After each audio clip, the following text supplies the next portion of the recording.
Rick too, or? No, I just was like, hey, Rick. Yeah. He's gonna join us virtually. Oh, good. Yeah. So are we allowed to ask questions? Yes. Because, That's the whole point. well, no, I mean, Make him earn his money. how are we allowed to ask questions that everybody hears? I think so. Okay? Yeah, I mean, you're the elected officials here, I so have questions. you gotta ask what you gotta ask. Huh. He's the expert, I think, between Darren, Chris, and Rick. We can either get you the answer or get back to you. But you're gonna have the team of experts in the room.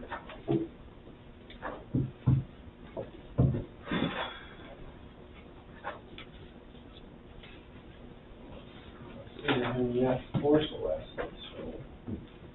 Which is funny, she just, Did you realize it was Celeste's birthday the other day? Oh, no. It's like, it just flew right past me. I didn't see that. And it's not like, oh, it was yesterday. It was like the 19th or something.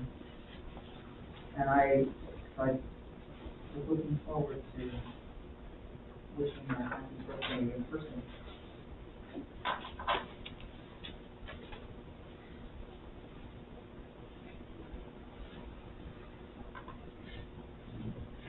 So does anyone ever see Erica?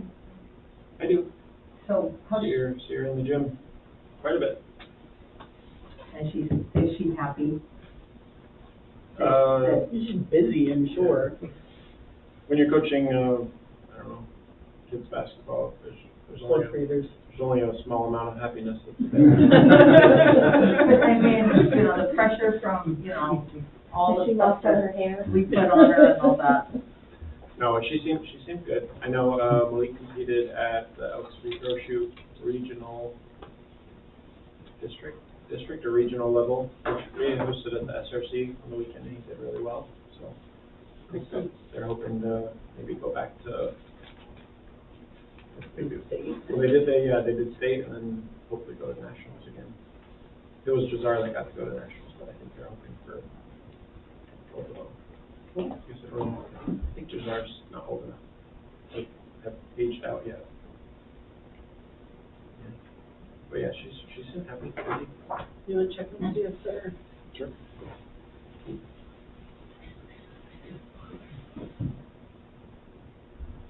Okay, we got Rick. Oh dear. I hope nobody's hearing my phone. No? Is it buzzing in your ear? It's going to my hearing. Nope.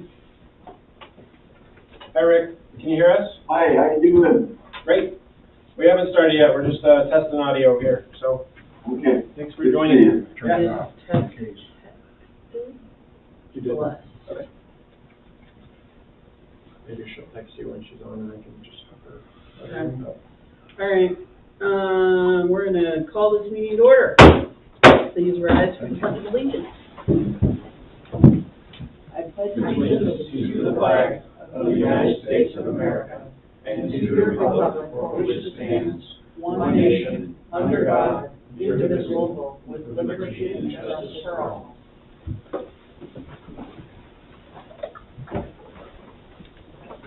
Declaration of potential conflict of interest. Kyle? None. Sue? None. Mike? None. None for me, and we don't have Celeste yet, so moving on. Public comment? Just one? He's here. All right. You need me to start the timer? No, I'll be quick. Okay. I just wanted a new year, some new faces. I just wanted to reintroduce myself. I'm Kathy Klesick, and I work under the roof of Sunset Empire Transportation District, and I work on the transportation options program. So bike and pedestrian safety and outreach as far as education on how to get around without using your car by yourself. So if anything comes up, I'm happy to help out, participate in outreach events, things like that. I have lots of great safety materials that I can show up with and hand out. Switching hats, and now I am your SBAO board member, and gotta make sure I get that right. And hopefully you are signed up for the SEAO conference. It's a really, really valuable conference. We're super excited that it is going to be in person again this year. Lots of valuable networking happens in person. It's at Sun River, and it is coming right up. So hopefully Skylar's got new information, and we'll see some of you there. The caucus meetings will also be happening. They will not be virtual, so you need to make sure that you have somebody selected from your group that will be your voting delegate so that you can participate in the caucus and the annual business meeting. Hope to see you there, and if you have any SEAO questions, I'm also here for that. Thank you, guys. Good to see you. Correspondence. I don't think I saw any correspondence in our packet. Did you guys anything additional? Nope. Okay, moving right along. I love it. Recognition of the SEPRD Employees of the Month. We have December as Stevie Jones and January as Jackson, is it Wagner? Yep. Okay, and I don't see either of them there, but Stevie Jones is one of our youth program leaders, and she is, she helps with my kids, and she's amazing. We truly appreciate her expertise and passion for the youth. And Mr. Jackson Wagner has been with us about 6 months, and he's an outstanding fit for our aquatics department. He takes initiative to reaching out to patrons. He takes on cleaning responsibilities and has been extremely helpful in filling some of our tougher spots. So congratulations to both of them. And we have fabulously signed awards and gift cards for them when they, Yep. yeah, tomorrow. Yep. Celeste is here. Hi, Celeste.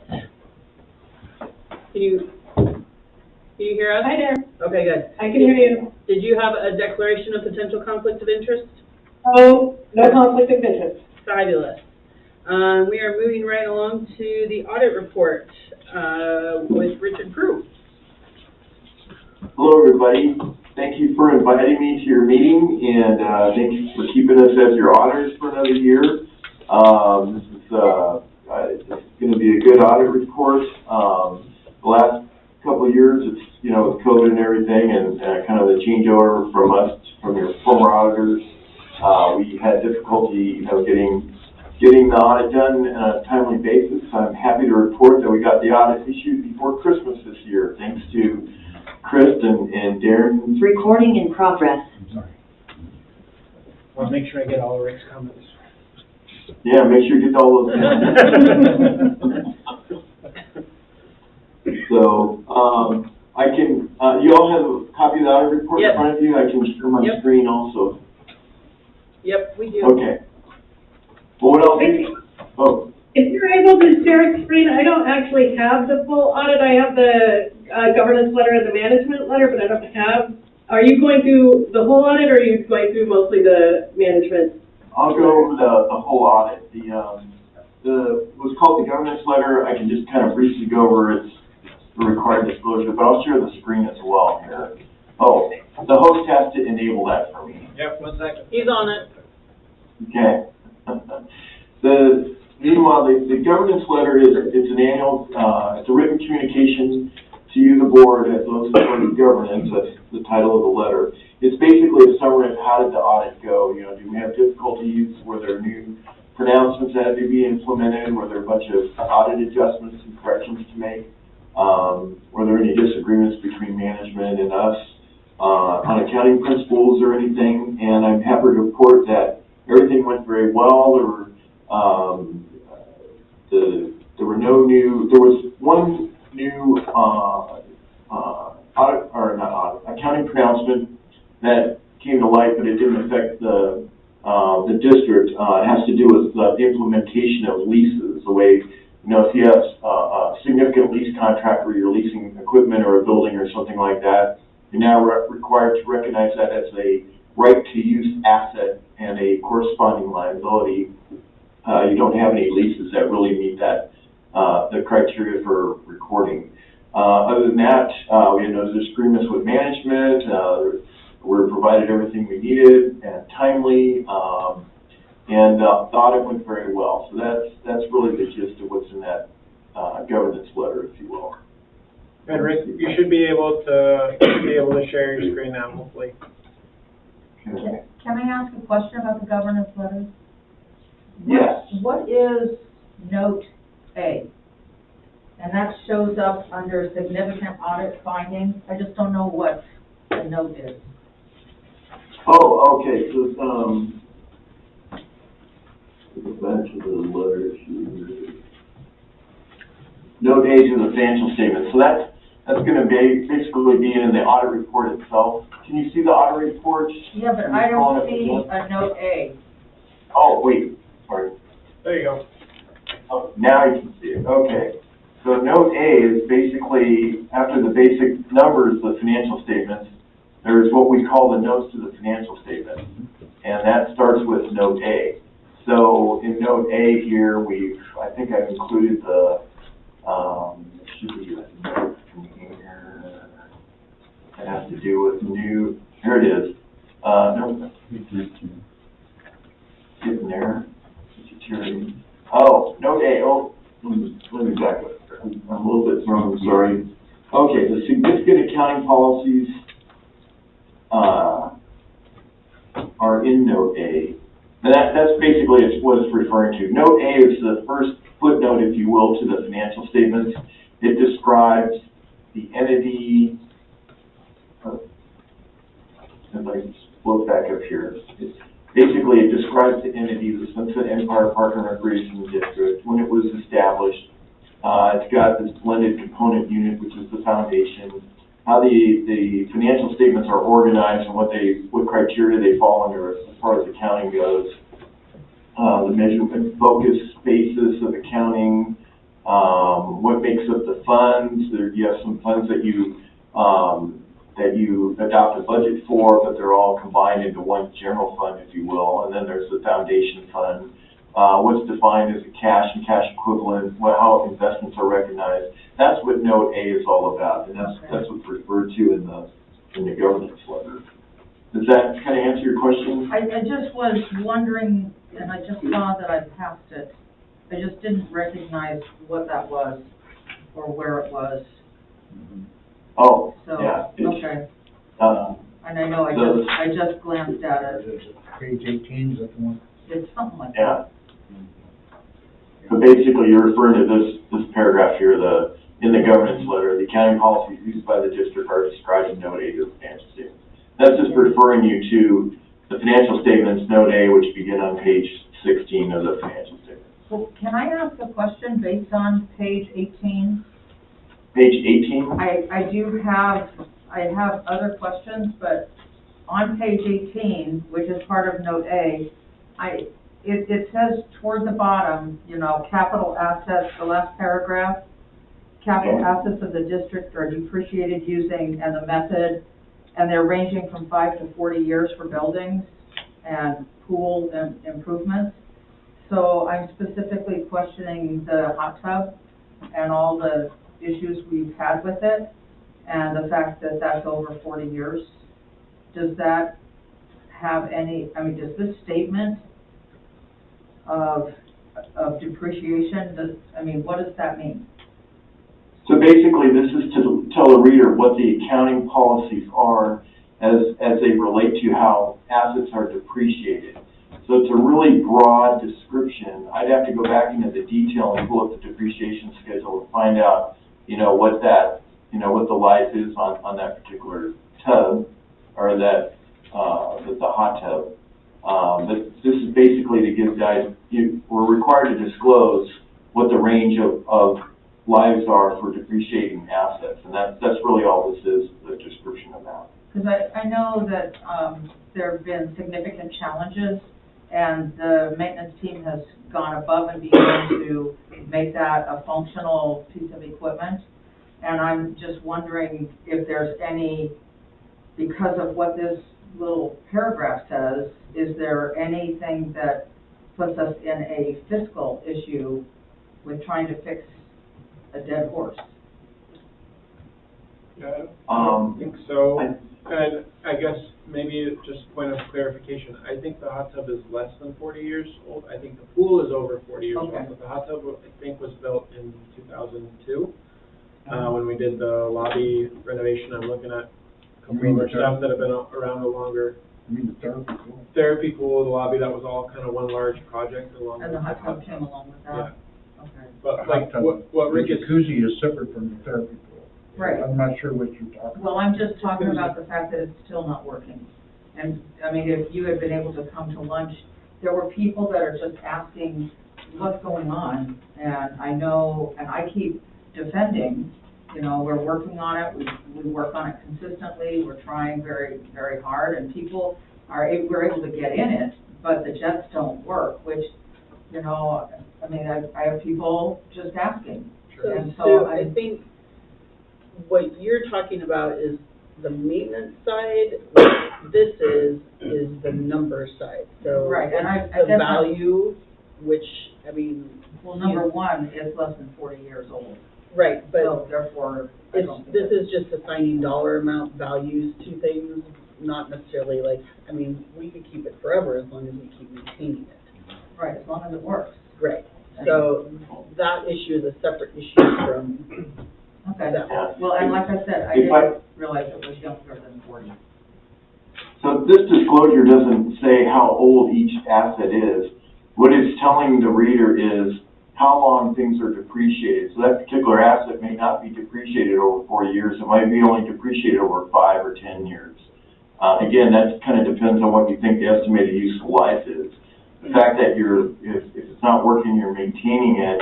Now, okay, does that mean you rip out the hot tub apart? And I don't know that you can separate that from the rest of the construction, or do you repair it? You know, so it's that's really not what this note is getting at, and it's kind of outside the scope of the report. Okay.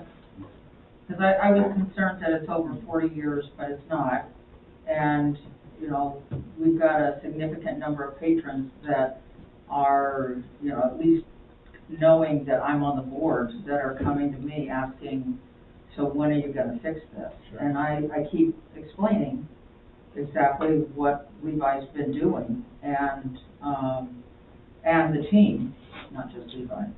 And so I'm grateful when it's open. yeah. Okay. So, anyway, thank you. I was concerned about that tag about 40 years. So Rick, staff will develop another depreciation schedule at such time as the hot tub is renovated, right? Yes. So I don't know if it's in renovations now or whatever, but that's basically a component of your fixed assets, and it's all, you know, it's looked at and depreciated based on what the cost goes into it. If it's not working and it's taken out of service, then it's not depreciated anymore. But I don't think that's what this report is just trying to tell the reader. When an expenditure is made for something that's a capital asset, it's depreciated over a certain period of time, and that period of time is anywhere from 5 to 40 years, depending on the type of asset and what that estimated useful life is. That's really all this report is required. Okay, and actually that was like question number 6. And so meant to not take up so much time, and thank you. Oh, that's okay. Okay. So what I'll do is I'll just go back to kind of the beginning of the report here real fast. Kind of hit some of the highlights. So, there we go. Okay. So here's the financial statement. So basically right past the table of contents is what we call our independent auditor's report. As you can see, it's kind of a long report. There's a lot of required verbiage that we have to put in there. What it's basically saying is really in a nutshell in the first 2 paragraphs of the opinion. It says that we've audited the financial statements, and based on our audit, we were able to present our opinion that these financial statements are proper. They're accurate. The numbers are recorded in the right period. They're described in the appropriate way, and the measurements and the transactions are all encapsulated in the operations that are reported, and all the notes that follow are the required descriptive disclosures that are required for a set of financial statements in accordance with what's called generally accepted accounting principles for governmental entities. So, in a nutshell, it's a clean opinion. most of the rest of the report basically talks about how we get to that point and reminds the reader that management is responsible for the content of the financial statements. Our job is to audit that, and we audit that by gathering evidence. We look at paid receipts, we look at bank accounts, we look at deposits, we look at the control systems that gather the transactions and put them in the right accounts. Measure things like, depreciation and whether or not things are being paid on time and in the right period. So we gather all this stuff and doing a lot of analysis, and that enables us to provide this opinion. So in layman's terms, it's what's called a clean opinion. It's a good report card. So just past this is what's called the management's discussion and analysis. So this is kind of it's just a narrative of some of the financial highlights. The first one says the district exceeded its liabilities at the close of the recent year by $2.6 million. So what that means is its balance sheet, if you will, assets exceeded liabilities by $2.6 million. So that's a good thing. The governmental funds reported combined ending fund balances of $1.7 million. What's different about a governmental entity is the balance sheets, are measured in two different ways. One way is what's called the full accrual method, which shows all the assets and liabilities of the entity. And then there's the governmental balance sheet, if you will, which is basically more kind of a current asset and current liability type of presentation, and the two are required to be presented.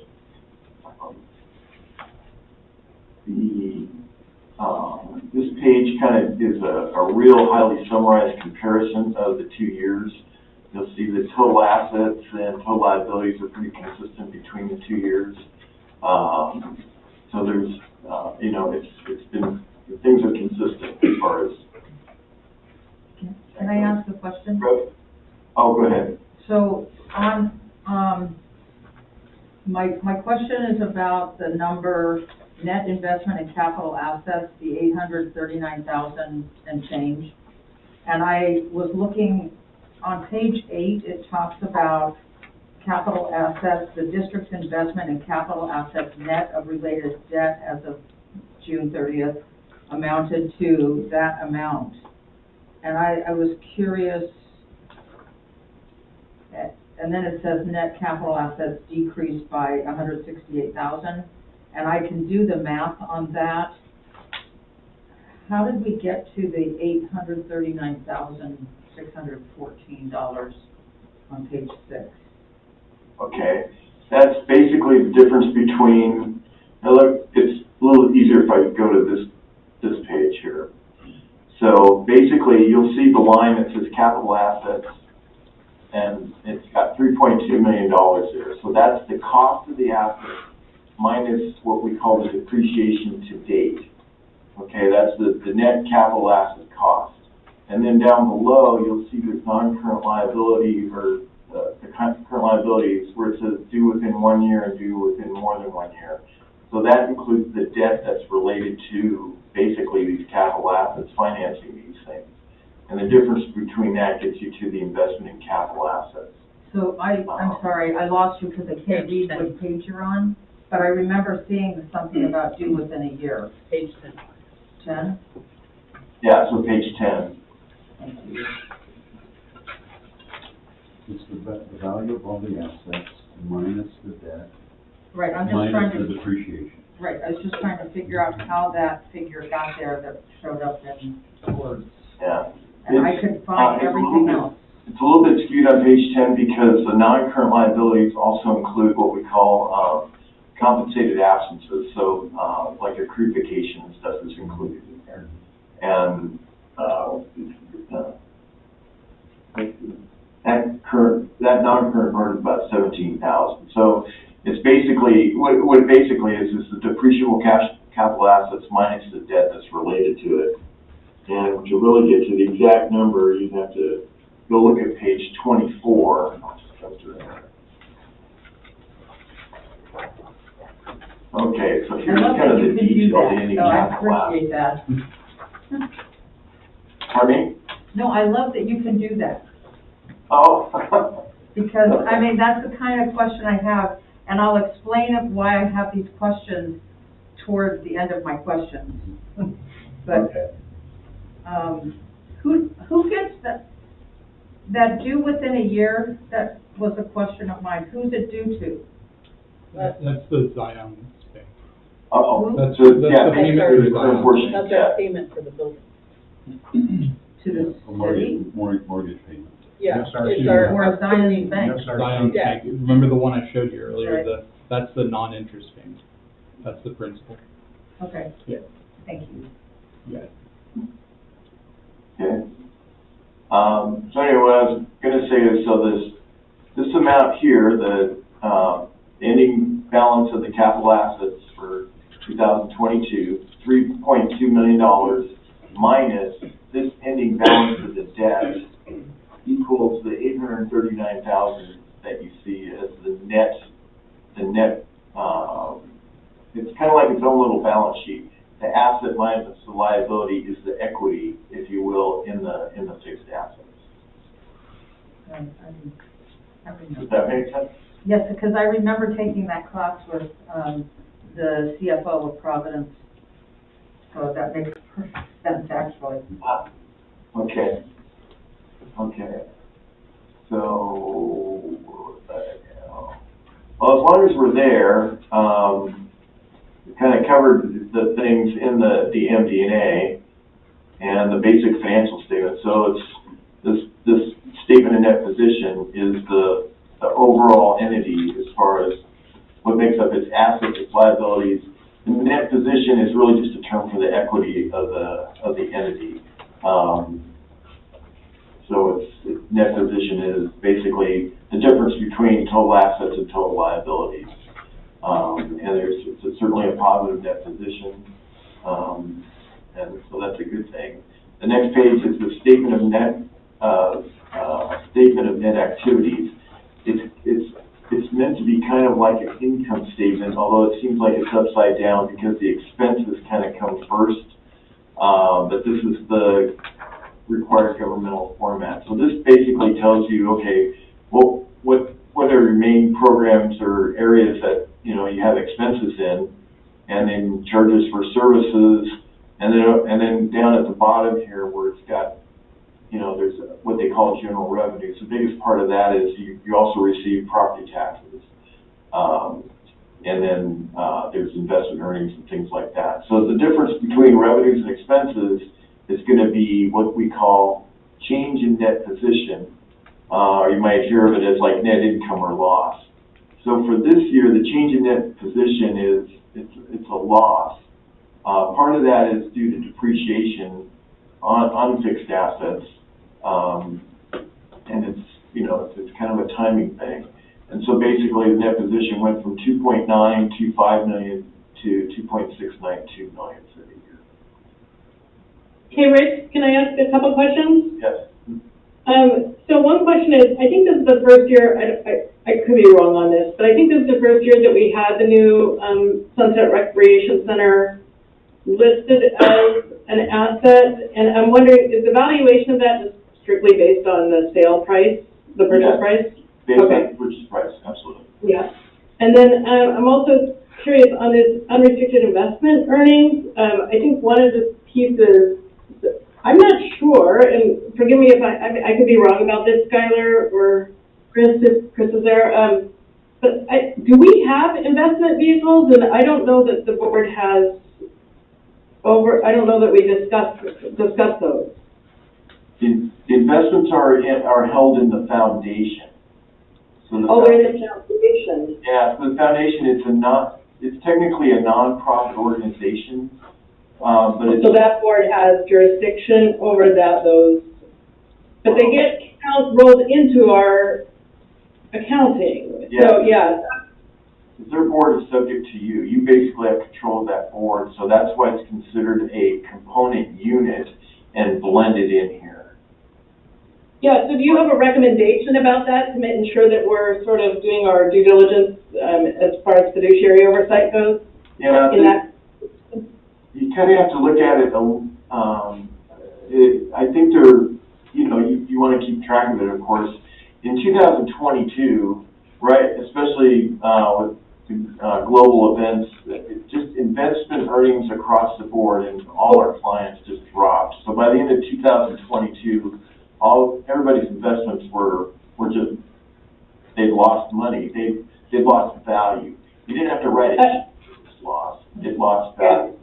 And so, absolutely, I run a nonprofit and we are in the same situation, so that isn't so much my question, except that it prompted me to recognize that we're not viewing regularly the foundation balance sheet. I don't think that's rolled into the financials that we look at on a regular basis. And so I'm just wondering, as far as the best practice for us and to make sure we're doing our due diligence for fiduciary oversight.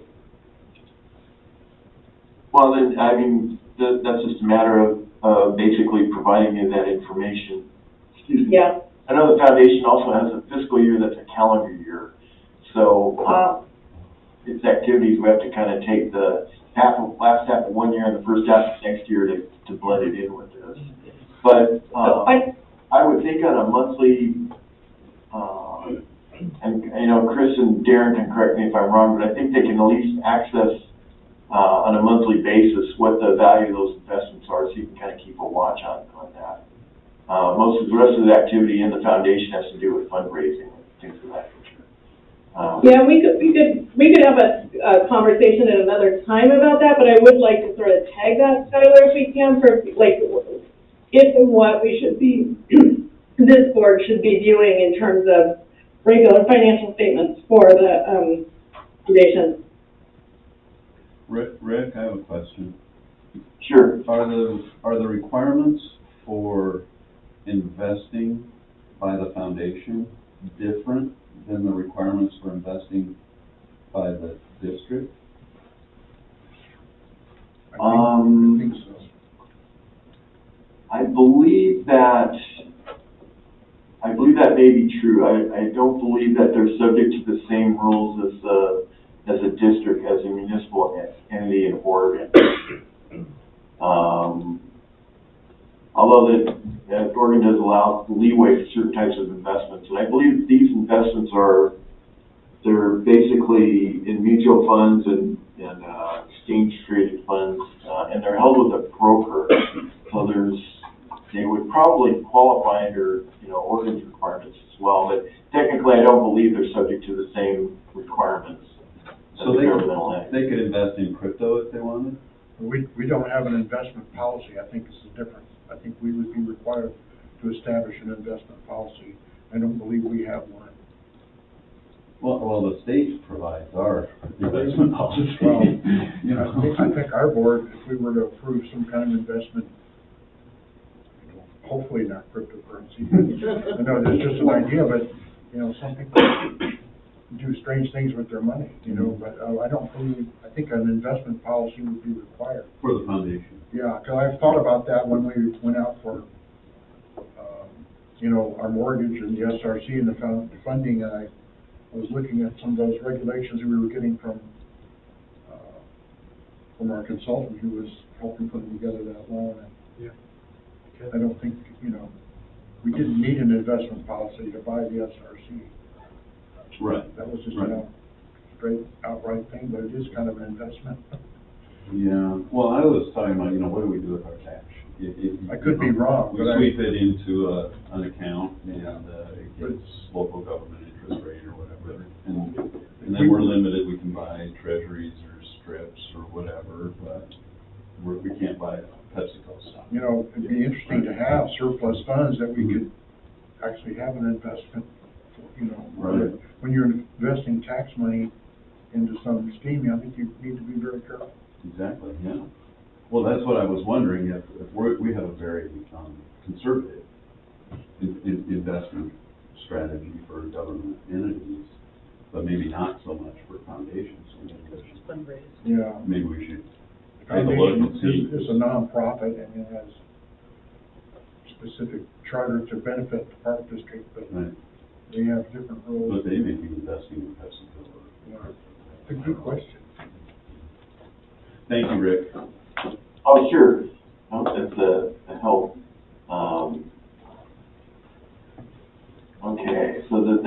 statement of activities. The statements that follow are what's considered the governmental basis. So you see on this balance sheet, it's called a balance sheet. Again, it's assets, liabilities. Instead of the equity being called net position, it's called fund balance. The main differences between this balance sheet and the statement of net position are that this governmental funds balance sheet does not include the capital assets, and it does not include the long-term debt liabilities on here. So I'm hoping someday the accounting professional will just kind of blend this and make everything more consistent. And in the meantime, there's the two types of statements. Following this page is basically a reconciliation of fund balance and what differences get you to the net position on page 8, I believe it was. And it's kind of the same with the next page. This is the governmental funds income statement, if you will. So this income statement measures revenues and expenses closer to kind of more like a cash basis or an expense basis. It doesn't include depreciation expense and or recognizes certain receivables. And it also would show your debt payment as an expense. So you'll see where it says debt service here, there's principal. Principal isn't usually an expense, it's just a reduction of your debt. So there's differences here, and then the page following this basically shows a reconciliation of that net change from this statement to the net change in net position on the governmental activities. And you can see with the different things. So these basically comprise the basic financial statements as required under general civil accounting principles in the state of Oregon. So what follows this are the notes, and again, I mentioned before, note A is basically a summary of all the significant accounting policies. So there really aren't any changes in here from before. This first paragraph here kind of talks about the foundation as a blended component unit, and that's, so there's information on that there. We talk about the measurement focus, and these are all basically how things are measured and reflected in the accounting, in the financial statements. Note B is a note that kind of gives you a breakdown of what's in cash and cash investments. So this, the majority of the district's cash are held in the local government investment pool, the state's what we call the LGIP. And, there is a little bit of interest to earn on that, and then you have some money in the bank. And then this discusses all the rules and regulations for that. There's also then the foundation's investments, and they're comprised of, exchange traded funds, mutual funds, and some brokered cash. So the investments, they're fair value, and they're measured at fair value as opposed to costs like other assets are. About $116,000 at the end of the year. There's also some, the foundation also has some assets that are held by the Oregon Community Foundation. There's another $36,000 there. So they hold that money for you, and then they'll make distributions based on their management of that. Capital assets and the debt we've kind of already talked about. The long-term liabilities, the debt. This is the debt on the new recreation center. This basically gives you an idea of what principal requirements are due, and principal is paid annually, and that's basically what the payout is. Deferred compensation. There's a plan for the retirement of employees, and then these are just other notes. This last note here, it says over expenditure of appropriation. So you set a budget, and so we noticed on one line item of the budget, general fund expenditures were more than what the budget was. During the year, and this is as you monitor your budget, you can adopt changes to the budget during the year. So that's the reason that has to be disclosed. Well, Did we adopt changes? one of my questions was that an amount not included in, that nothing triggered a supplemental budget? Yeah, I would, go ahead, Ray. No, you got it. I was gonna say that typically, yeah, you would want to create a supplemental budget. You'd want to modify the budget if you could. If you see your expenditures, your actual expenditures are approaching your budgeted limit and you know you're gonna go over, you would want to try to make a supplemental budget where you redirect some of the expenditures where maybe you're way under, or try to appropriate more. If you have a supplemental budget that results in a change of more than 10% of your total budgeted expenditures, you have to have a public hearing and the board has to vote and approve on the change. So that's something to keep in mind. Do you know when that occurred? I mean, did it occur like toward the holidays and we just weren't here? Or, Well, this would have been, this is oh, yeah, June. well, last Yeah, year. May or June. So, This is on the previous year. Right, but, I mean, is there an idea of where did we drop the ball by not going after a supplemental budget when this was, I mean, did we not notice? I'm sure we noticed. I think maybe what happened, and Chris, I don't know, jump in, or Rick, I guess I'm gonna, I think, there's a possibility that maybe we didn't know the overage until after the fiscal year had closed, because things were getting reconciled or accounted for. You know, sometimes things aren't wrapped up on June 30th. It takes a little bit. Also, I would say the amount, while it is significant, it obviously fell under the 10% threshold that we would need to bring a supplemental budget forward. And so maybe there was a discussion, I don't remember the discussion if there was about it, but obviously we would have brought it forward if we needed to. I don't know. But you guys at the staff level can figure out where this came from. Yeah. You know, trying to get that. Anything? I was gonna say, I believe it probably occurred closer toward the end of the year, like you were explaining. Yeah. And it's just a matter of, you know, you've got a new accounting system that you've had for like a year and a half now, or a couple of years, and there's still some little tweaks to be worked out with that system. And I know that Darren and Chris were trying to work with your software engineer to kind of fix a few things. It would throw amounts in there that were meant to be pro forma amounts when the system was set up to kind of see how transactions would work, and their predecessor somehow fixed it into the system, and so we have to, you know, make sure we back those out so we don't under or over report things in the wrong spot. And that's just kind of a mechanical software issue for beginning balances. But we can identify and measure, you know, the transactions where they go. And getting toward the end of the year, I think, was, you know, a little bit of a challenge, and hopefully going forward to be able to recognize that sooner and put in for a supplemental budget. Rick, is there liability exposure for the board?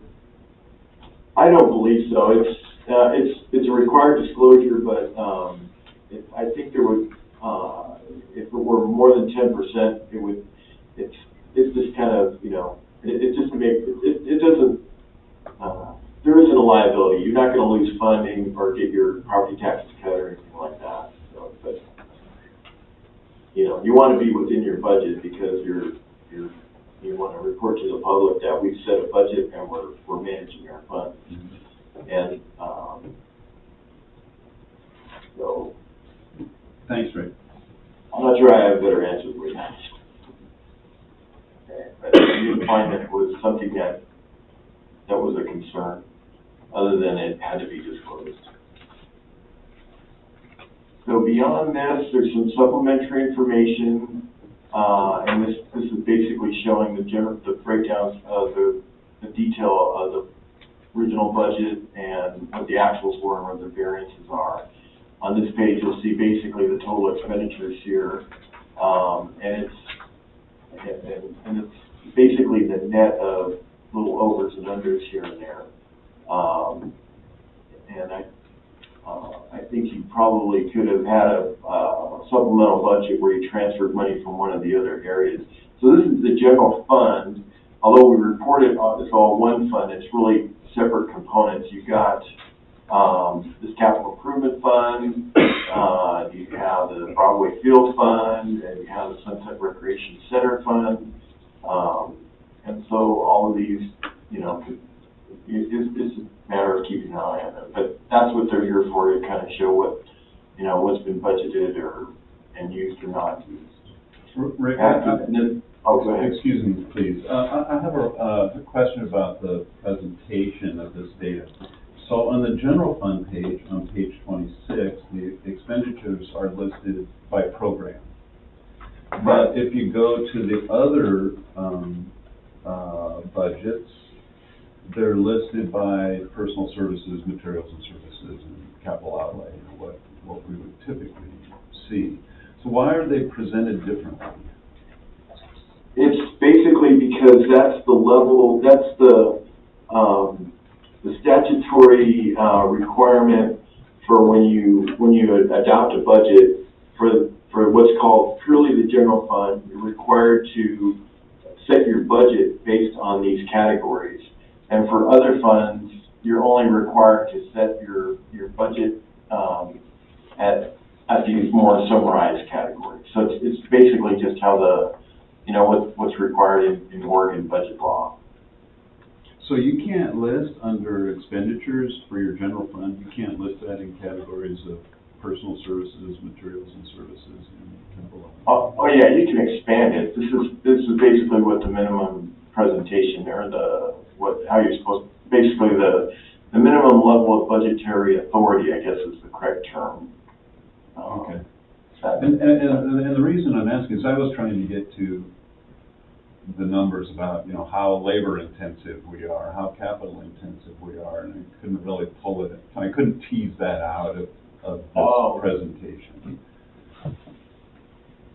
Well, and I think that's something I'm sure that Chris could probably generate for you. I'm sure. That's fine, thank you. But basically, this is what the presentation requires.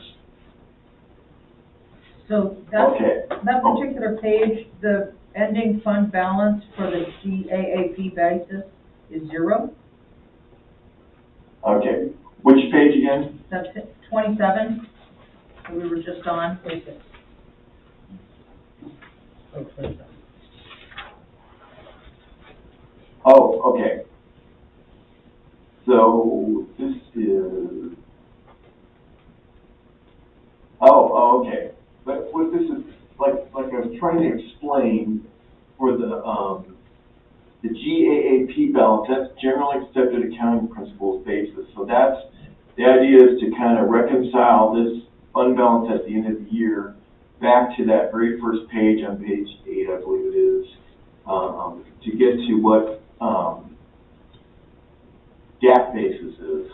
And I can kind of show you here, all those other funds, basically, all those amounts, those fund balances roll up into this to get to this ending GAAP basis of fund balance. And that fund balance is what's reported back on page.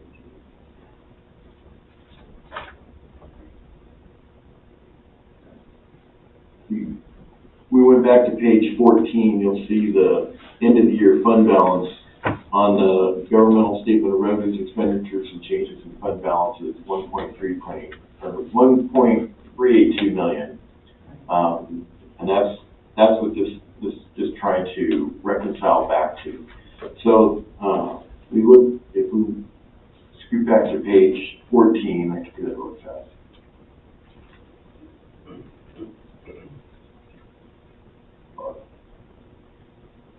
Oh, actually, here, look, yeah, right here.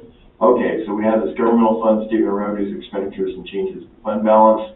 Here's the general fund. At the end of the year, fund balance was $1,382,000. This general fund is, as it is required to be reported here, is really the combination of those other funds back on page 27. So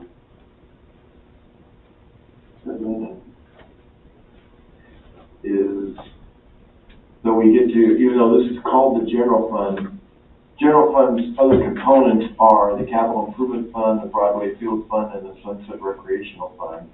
And so all those different fund balances have to be added back to that to get to, that's how these things tie to the statements in the front. These supplemental schedules in back are just required to show how it's budgeted. So it's budgeted, your budget is split out a little bit differently. I've seen some entities where you adopt adopt a change where you basically measure your budget all as one fund, the same as it has to be reported up on the top.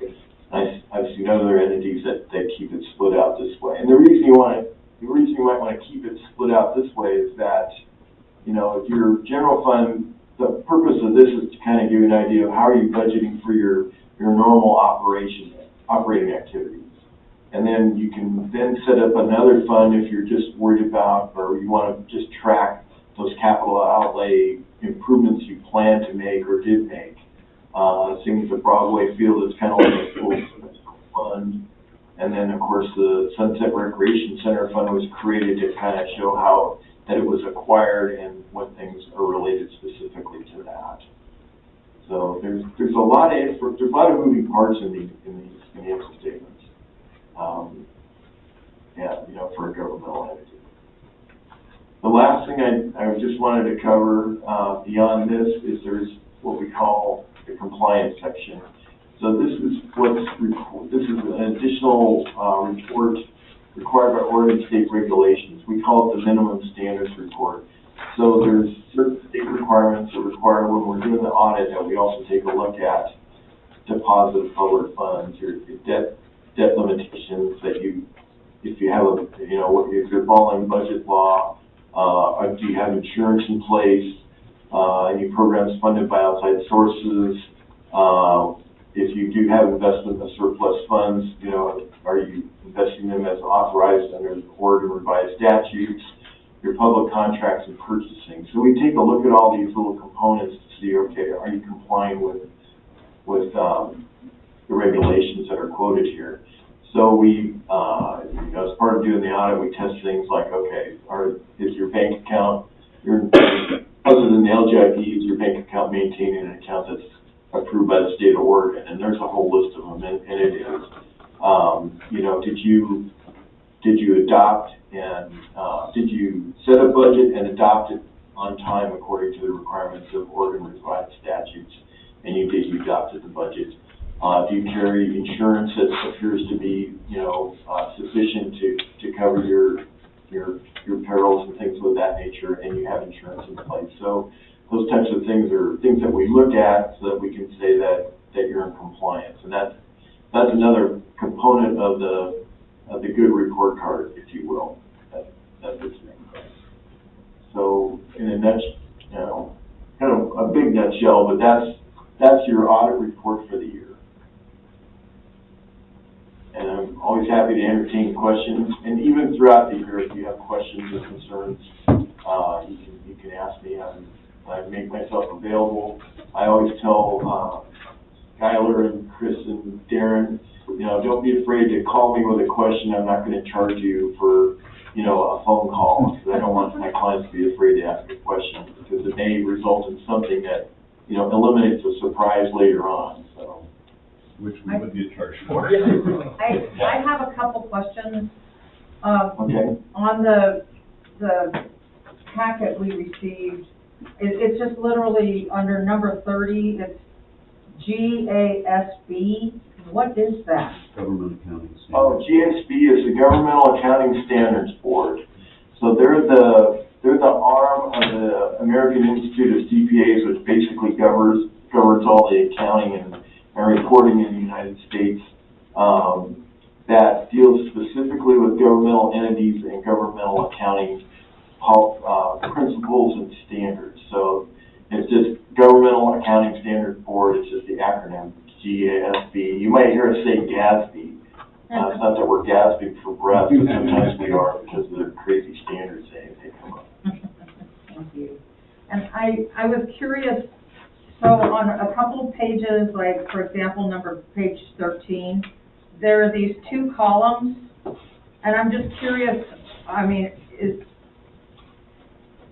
what are the columns? They're not identified, there's just, why are they like that? And there's 2 pages that happened. It's,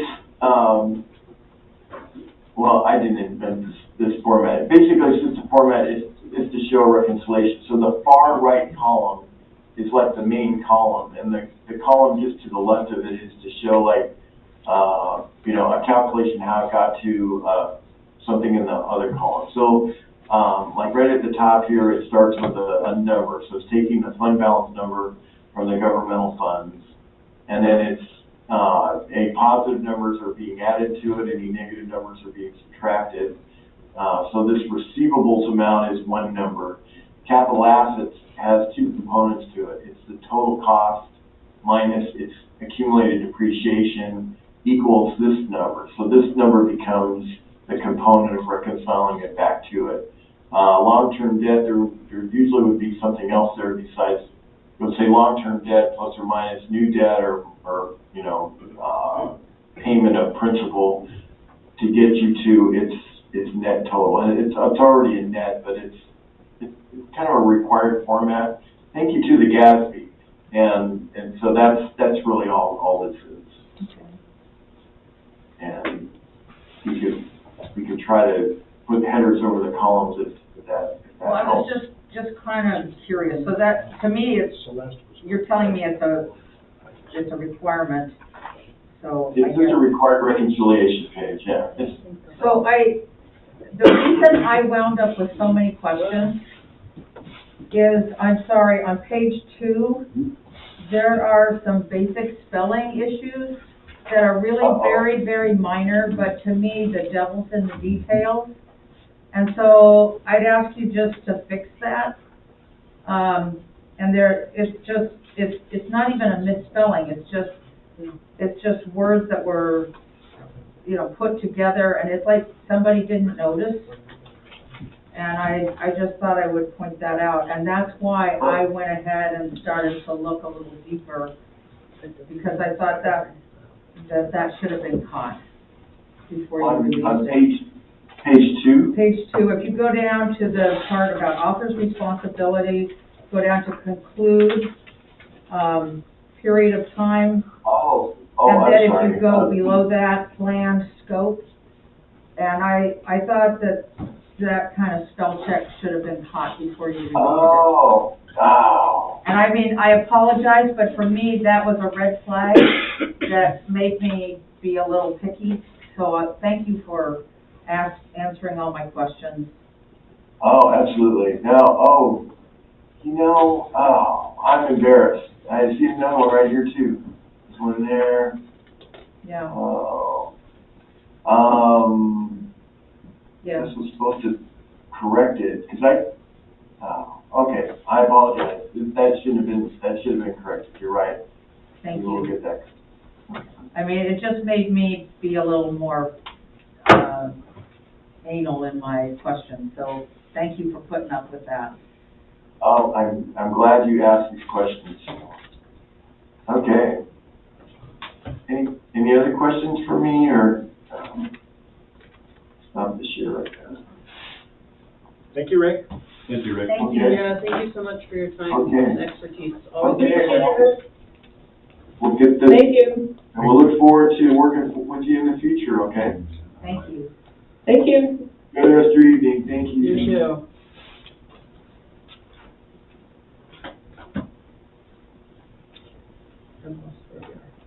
We're still on number 7, I think. Need We'd like to have a, Accept.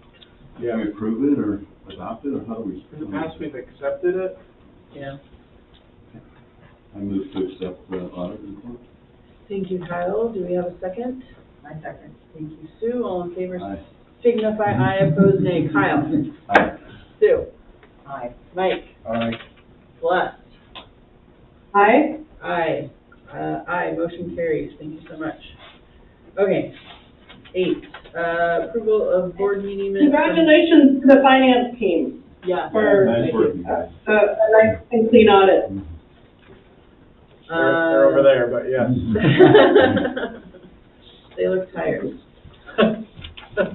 No. No, mine's just a mix of Meeting minutes from November. Has everybody had a chance to review the meeting minutes from November? They're buried in here somewhere. Oh, there. Remember way back then? Yeah, you know, I was reading them and I was like, oh, so, your comment was, you know, something about, I can't wait for the upcoming turkey trot. And I was like, oh, wow, that was a long time ago. Yeah, But we trotted. I was there. I saw people try. I looked the minutes over and they look pretty good. Yeah, Okay, that was a lot of fun. I have to remember way back. I know, it was before Thanksgiving. I didn't find any material Yeah, errors. no errors. Good job. Sue, no errors? No, I really like under new business, what I wrote, my question is, can we keep doing the deep cleaning of the women's bathroom, Yeah. of that flooring? Yeah. I think that was really helpful. All right. Any questions regarding the minutes? If not, do we have? Yeah, they Yeah, go for it. Yeah, should we vote on that? Yeah. I move that we approve the minutes. Okay, thank you, Mike. Do we have a I second? second. Thank you, Sue. All in favor, signify aye. Opposed, nay. Kyle. Aye. Sue. Aye. Mike. Aye. Celeste. Aye. Aye. Motion carries. Thank you.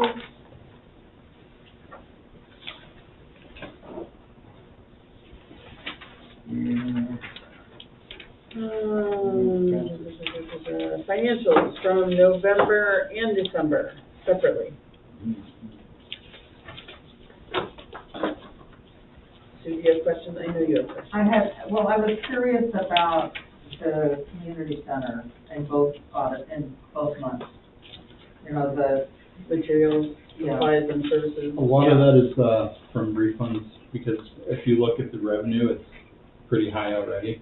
And so, you know, every rental you have a deposit that goes with it, and I would say we've already exceeded with how many birthday parties we've had, and, it's just been a lot busier than I think anyone thought it would be for rentals. Which is good. Yeah. And you can see that on the check registry too, there's lots of right. checks back to folks for their deposits and large, well, even numbers. So that's why it's That's why. 89.2% Mm-hmm. used? That's a big reason. I mean, we haven't really spent community center money. I mean, Darren might be able to correct me if I'm wrong. I can't really think of any significant expense that's come out of that budget on our behalf, but those deposits have to matriculate from somewhere. So that's where they come from.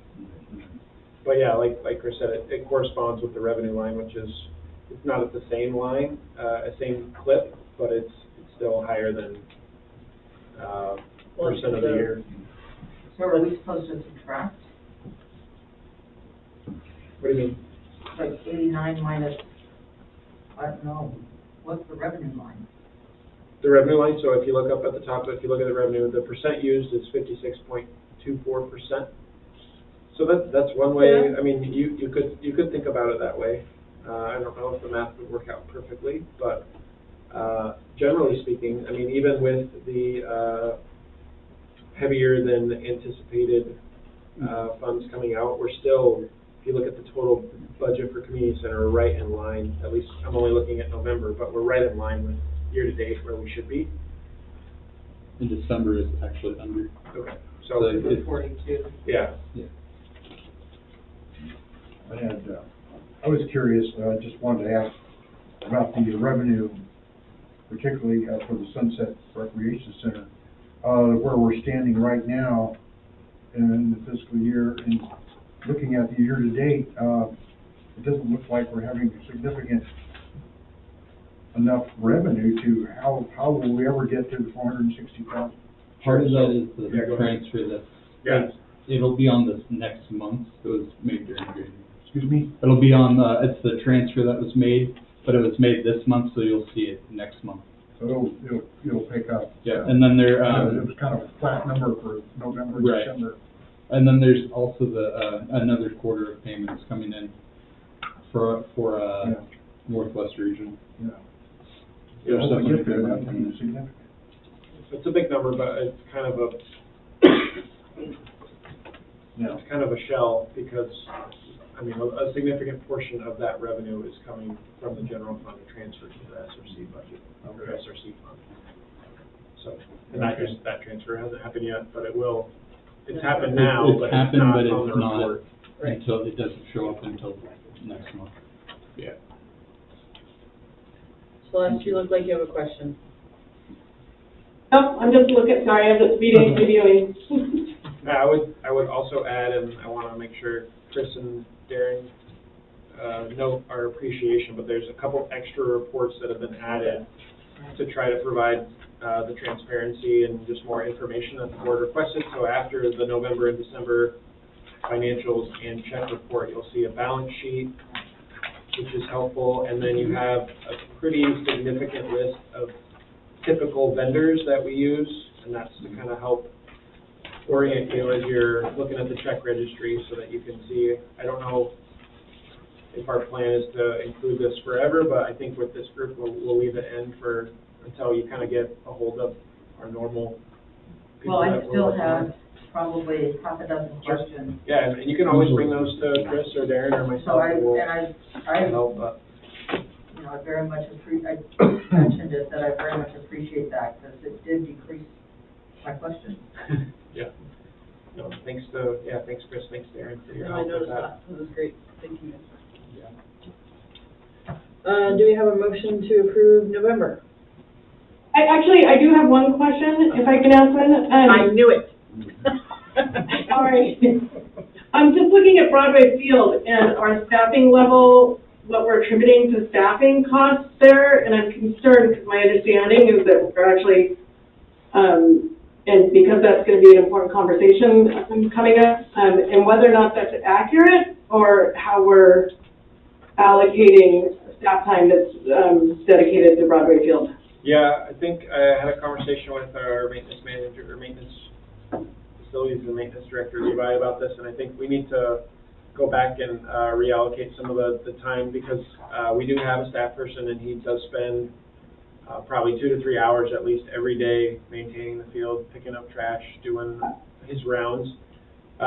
Because of our payroll system or software, we need him to basically clock out of a different, what's that called, GL code or code? Job code. Yeah, job code, and then clock into this code, and that doesn't seem to be happening with regularity at all. So we're kind of working on that with that particular situation, but it's kind of a common problem. We have employees that need to clock out and go do this other job, and they clock in and go do this other job. But with this one, he's the only one that's really in the Broadway Field staffing line, so because he hasn't been doing it, it shows up as being pretty small this time. That one particularly, just because we have other partners and we'll need to be able to communicate the amount of time that it takes that we're dedicating to that. Yep. Yeah. Yeah. That's all. Any other questions? Well, I have a question on the balance sheet. It's like totaled $11 million. I've got to be reading something. Well, it's like on the total over here in the corner, so Those are assets. I guess not much, I mean, And it has to balance, so there has to be another spot for it. So yeah, total assets would be, and that's of everything combined forward. Yeah, it's Forever. That's it's what putting we're like it's putting a value, monetary value on our Everything. facility. So like the SRC, if you look down line 300, it says that it's an asset of over $2.3 million, but really that's just the purchase price of what we paid for it, right. plus what we owe in interest. So it's not necessarily that we have $11.4 million. Right, because that's not in here. It's not liquid. It's an Yeah. accounting practice to make sure that It's we're, just confusing to me. Yeah, it's interesting. Like, I'm sorry, what does this mean? yeah. Oh, sorry. No, it's good. I am very grateful for the list. Good I question. just page kind of, like, what? It's still on November finance. Yes.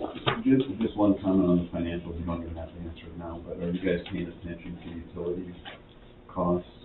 We are, Because, I understand that they're starting to skyrocket in some places. yeah, we are, just because the SRC is pretty inefficient, heating and cooling, heating system, and lights are inefficient in that building for the most part, except for the few that we've already got to, so, yeah, we're pretty mindful of it. Probably dread the day that we get the Pacific Power bills. Definitely better than, Levi and Courtney and their team did go through and they made a lot of, adjustments before this came in. So like all of the classrooms that we use all the time have all been upgraded already, so it's. So the HVAC system? Not the HVAC, but at least the lighting. HVAC would, so, well, and that's gonna be our natural gas one, that one's Oh, a little bit tougher, but at least on the electrical okay, side. if you guys are on it, Oh, yeah.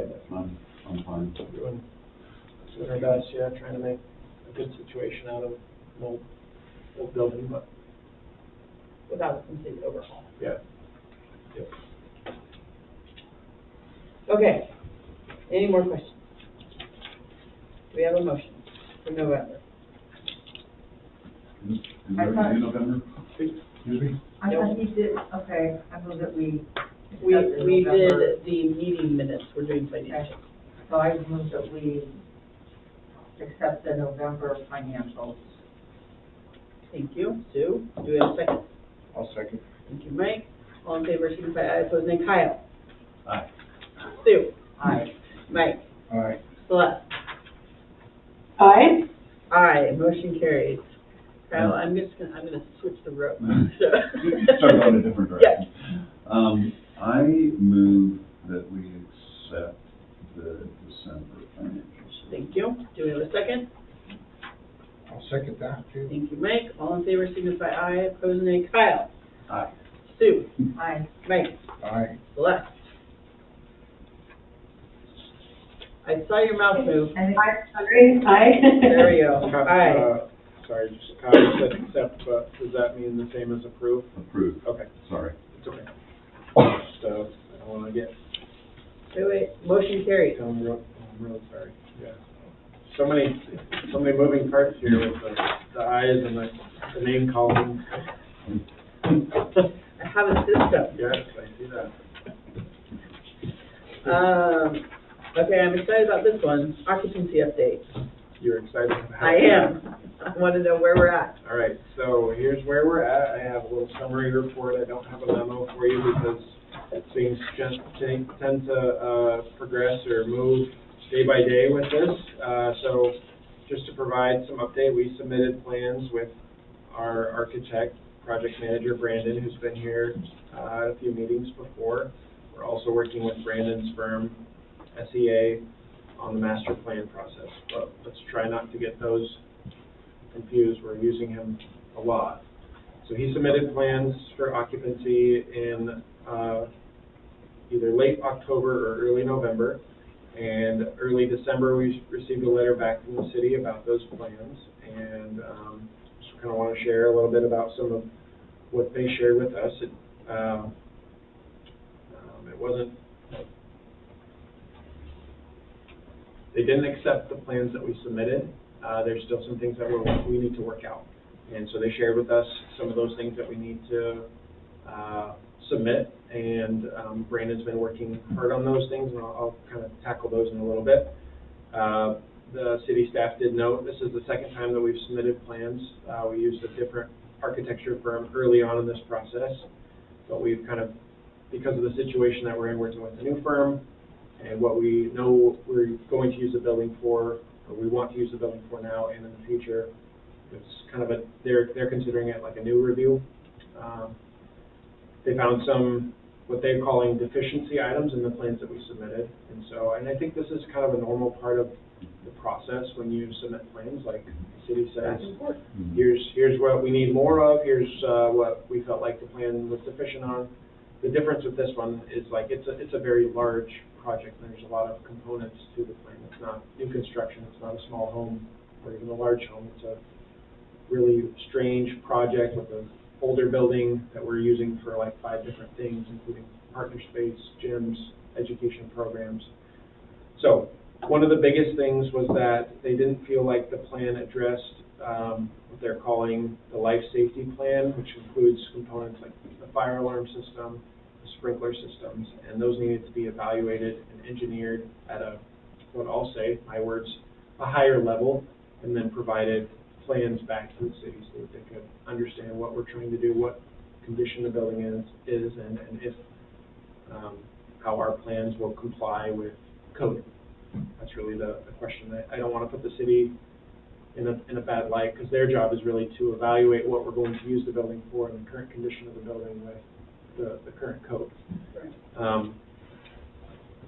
So Brandon assessed kind of their response. He had at least 1 or 2 conversations with the building official, or the building department, I'll say, because that department is kind of in flux a little bit right now as well.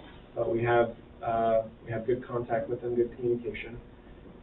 We decided, working together, that we needed to consult out to get that part of the plan assessed by a different organization, a different engineering firm called Interface Engineering. So we worked with them to figure out a date. They came on the 12th of January to get information, take lots of pictures, and assess the building. And they're going to have a report to us by Friday, hopefully. And I have a meeting scheduled with Brandon and Chris from Quash Group to talk about that report. And I think the next steps after that was we would submit something back to the city with that expertise added to this. And so you take that report and then you add the components of the report to your next submission to the city. Exactly. Yeah. And submit that along with the report. And Yeah. say this is what we want to do. Yeah. The way I kind of had understood it in my mind, and this might not be as advanced as it should be, but I used to write a lot for newspapers, and I would create a copy, a draft of the story that I wanted to write or that I was assigned to write, and I would give it to my direct editor, and they would usually kick it back to me and say, I don't like this, or they would make changes, unless time was whatever, and then I would have to work on it again, send it back to them. Sometimes it would come back after the direct editor, it would usually go to the copy editor, then to like the editor-in-chief. So there's just like several stages, and that's kind of how I'm trying to interpret it. I'm a simple-minded person, so I don't necessarily understand all the code and all the other stuff that needs to get done, but I know. That's why we have experts. Yeah, that's why we have experts, and I trust them. I think my job is to make sure that the district's resources are being used wisely and to ensure good communication between the parties, between the city and ourselves, and try to move this along as quickly as possible, because it's definitely, it was a goal last year, it's still a goal of mine, and I think all of us staff-wise want to get this done as soon as we can. It does look very possible there's going to be some significant investment needed on these systems that Interface checked out. I think the report, early indicators would say that things aren't as solid in place with these systems as we probably thought they were when we purchased the building or when we submitted plans before. So maybe more to come. So just, I have 3 thoughts. Yes. First 3 I've had today. So my first thought is thank you for taking the initiative and moving ahead and getting agreement in place.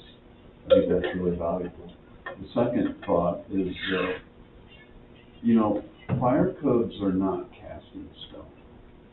So we can negotiate with the city. You know, each one of our negotiations has to improve safety, not be anything less than the code.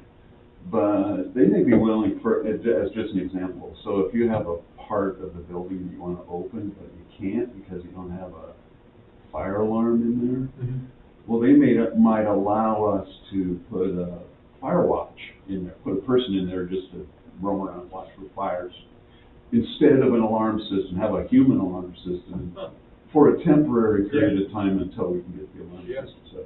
So they, as long as we. Could that be like a volunteer, like a board? Could be a volunteer, could be, well, I mean, I know it's been done before. I mean, we can horse trade, maybe we don't have to have an alarm system, but we have 2 more fire hydrants. I mean, there's different Yeah. things that they might be willing to adopt. So it's not really as rigid as we tend to think it is. The final thing is, in the contract, the liability, component of the contract, the engineer, the expert, person that's supposed to know more than anybody else about this, is not liable for anything that they're doing. And that kind of makes me a little nervous because we don't have expertise in Yeah. these complex systems. You're referring to the interface contract? Yeah, the interface contract. Yeah. So, Sorry. it just seemed like they were saying, we're gonna do all this work, we're gonna charge you this money, but we're not gonna take responsibility for the work that we do. But I think it's something that's life safety oriented, where we could be exposed to significant risk if they fail. Yeah. Or if their recommendations fail, somebody could get hurt, and I don't want us to be on the hook for that. If we do everything that they tell us to do, and it turns out to be bad advice, Yeah.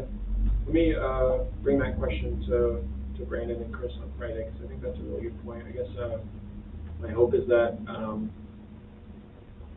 SEA would kind of take some responsibility for that. They're the ones that kind of connected us and Interface, and they're almost like a subcontractor in some ways. But so maybe our liability issue is with SEA and not with. Yeah. So that could be, and that's perfectly reasonable to me, but for life safety things, geez, I hate to take on all the I don't liability. understand that. Really, like if I hire a contractor, the one who I'm going to drop because he's not doing his job, if he did the job, he's not responsible for the job he did? Well, So only if it's in the Your kind of Right, if contractor is a it's in different kind of contract. An engineer, basically, my son's an engineer, but engineers do take a pledge. I mean, they're licensed by the state, and they take an oath of certain standards, professional standards they're supposed to abide by. But, unless we've got a certificate of insurance from that individual, or a bond has been posted, you really don't have any coverage for whatever risk may exist. Your kind of contractor is The different. good news is, we're not expecting Interface to do work right now. They're report generators. They're providing information back to Brandon, and ultimately that will come to us and then to our plans to the city that says, this is the condition of the building, and here's what we're going to do to address it, because we know that code says this and this and this, and here's what we found as deficiencies, so here's our plan to address those deficiencies. But I do think, speaking to Kyle's point, of like, if they recommend we do something, I mean, that does make us liable if their recommendation is bad. Yeah, that's right. And if we don't do it, Yeah. Oh, my then we're goodness. liable anyway. Right. So it just seemed like, and maybe their liability, the engineer's liability is to their employer and not to the ultimate client. That could be not my great expertise. Sure. But I'm glad we're getting this stuff addressed. Yeah, Moving along. again, I would say I met with, the community development director a week or so ago, and he was pleased to hear that we're moving, and I think, there's been some hard lessons that we've learned, I think, as the experience has played out, but, I can assure you that not a day, much less hardly an hour goes by where we're not engaged in pushing this as quickly as we can and doing it the right way. And I think it's at the forefront of, I know, my mind, but certainly Darren, Levi, our whole staff is thinking about it. We are receiving lots of questions and fielding tons of interest from folks about wanting to get into the building, use the building. So it's a frequent topic of conversation. More to come, for sure. Anything further on that topic, or moving on?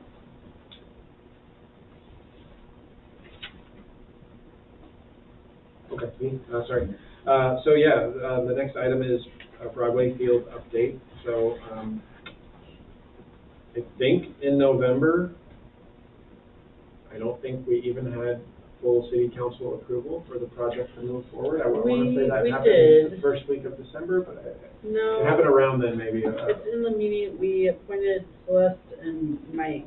Yeah, I remember that part, but I didn't even know if the field had been approved in the location of it. Received approval from the city of Okay, Seaside. perfect. So, that's been occupying a lot of, at least my time, and probably some others' time as well. So it looks like there's kind of three groups that have convened to help get this work done and ensure coordination and communication. So there's this. Can I ask just Yeah. one question? Have they met? I don't know if they've met, but that'd be a good question for Mike and Celeste. But there's the softball field stakeholder advisory committee. So Levi has a seat on that committee, as do Michael and Celeste. And Mike, you guys haven't met, but I know there's been discussion about meeting. or They have having they have not contacted us with a schedule for any meetings Okay. up to date. There was a story in the paper about it, and so I guess I assume that at least the meeting was Well, scheduled. yeah, there's been stuff published. Yeah, Celeste and I had a And there was- conversation about it. We're expecting to get notification of a meeting, Okay. and, that's all I know about that. Where I'm interested in what's going on with the community gardens, which has been put in the newspaper. And Yep. So- What board involvement do we have with that? I'm just gonna share a thought that I've been having ever since I saw that article in the newspaper. The visibility to the community is that this is a done deal and it's moving ahead and just exactly as advertised by the school district. Which is not necessarily the case because we haven't necessarily been consulted. And I'm concerned that as we get further and further to this deadline that the school district has of June to get this project done, and we haven't been really brought to the table yet, if it does not happen on time, I feel like the potential is there for, well, we were all ready, but Parks and Rec didn't help, and so it's their fault. So that's just, I saw that article and I was like, whoa, whoa, whoa, whoa. Like, that's like way far beyond what we've been brought to and discussed. And so, yeah, I don't know how to mitigate that, or, I'm just concerned. Okay, I'm concerned too. Go ahead, Celeste.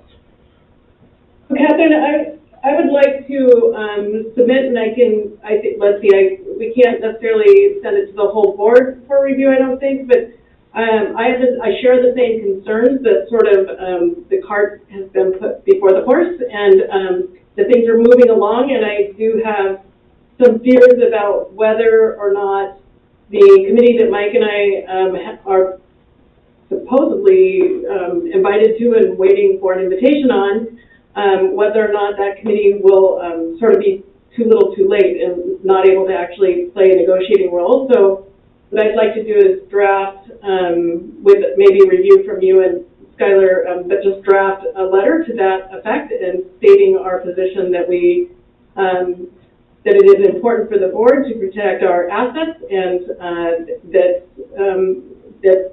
as a board designee that as board members, we're responsible for protecting the interests of the district. And I'd like to send that like ASAP, like within the next 2 days or so. I see a lot of nodding heads, Celeste.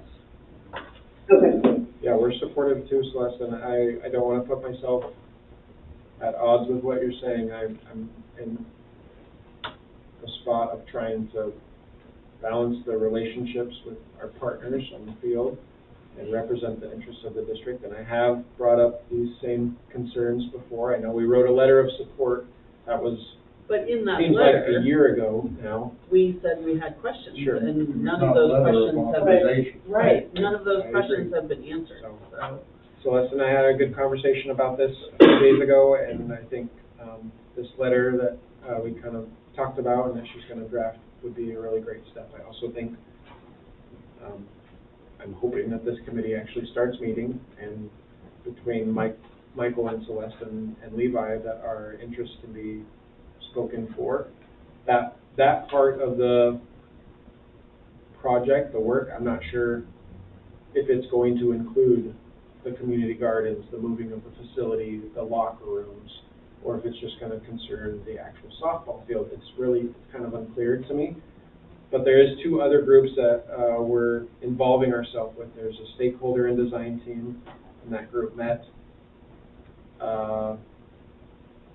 almost 2 weeks ago now. Do we have somebody on that team? Yeah, so we don't have technical expertise, but we were given spots for myself and for Levi as well. And so I feel like we represented the district's interests. It was a lot of the technical expertise that the school district has hired, engineers, project managers, architects, landscape architects, that type of thing. And Celeste brought up a really good point that we should probably loop in the folks that we're working with. And so we're in conversations with them to engage them in that process and make sure our technical expertise is represented, because I don't have that necessarily like an architect would or somebody like that. And I think that was authorized in, the last meeting too. Yeah. Celeste? Oh, go ahead, Celeste. Well, just to that end, I think part of the other piece, the concern that I expressed to Skylar, is I had some concerns after learning about that stakeholder meeting. I'm not sure how the charter for that group is different from the charter that the groups that Mike and I are, have where we've been indicated that we'll receive an invitation to. I'm not quite clear, because it seems like the decision-making, and now particularly since media was alerted, or however the story was printed, the update was printed, it seems like things are moving ahead based on what that stakeholder group decided or determined, without sort of consideration to this public group. And so, anyways, I think that we just have to get clear about what the charter is, and ensure that the group that Mike and I serve on will actually be able to have input. In other words, I think our board needs to figure out how to have other input outside of that group. Yes. Yeah. Thank you, Celeste, for volunteering to draft a letter, because I think that's definitely, I think it's needed. Yeah, Celeste and I have talked about, this commitment, and there were two things, we didn't want to do Skylar's job. And Skylar is really the lightning rod for the district, and we expect the school district to be, and the city to be communicating with him in a strong and direct way. No, lightning rod. Basically, Celeste and I will not have any authority to make any decisions Without the board. For the board. Correct. So we might need to bring things back to the board, and make some decisions. Maybe perhaps it will require a special meeting somewhere in there in order to keep things moving. Yeah. And we are a governmental entity. The school district is, and so is the city. But things are a little bit complicated when you look at the nonprofit involvement with the Seaside Kids and the impact on community recreation. But we do, and we would like to understand if any of this financial commitment to the field has an immediate demand for it to resolve the locker rooms and the team rooms and so on, and how that will impact the operations of the SRC. So something I've anticipated, being involved in before now, and I hope that the message is clear that, we're ready to serve in the interests of the community on Correct. Parkway Field. Thank you, Celeste. Thank you, Mike. So, Go ahead. Go. I just am curious, since the media has already grabbed the attention, I mean, does this letter go to, like, Susan Penrod? I think it would probably go to Susan and the school district board as well. Right. I mean, does it become a subject that, like, we need one of us to go up for a school board meeting? to speak, so that, I think that depends upon the response.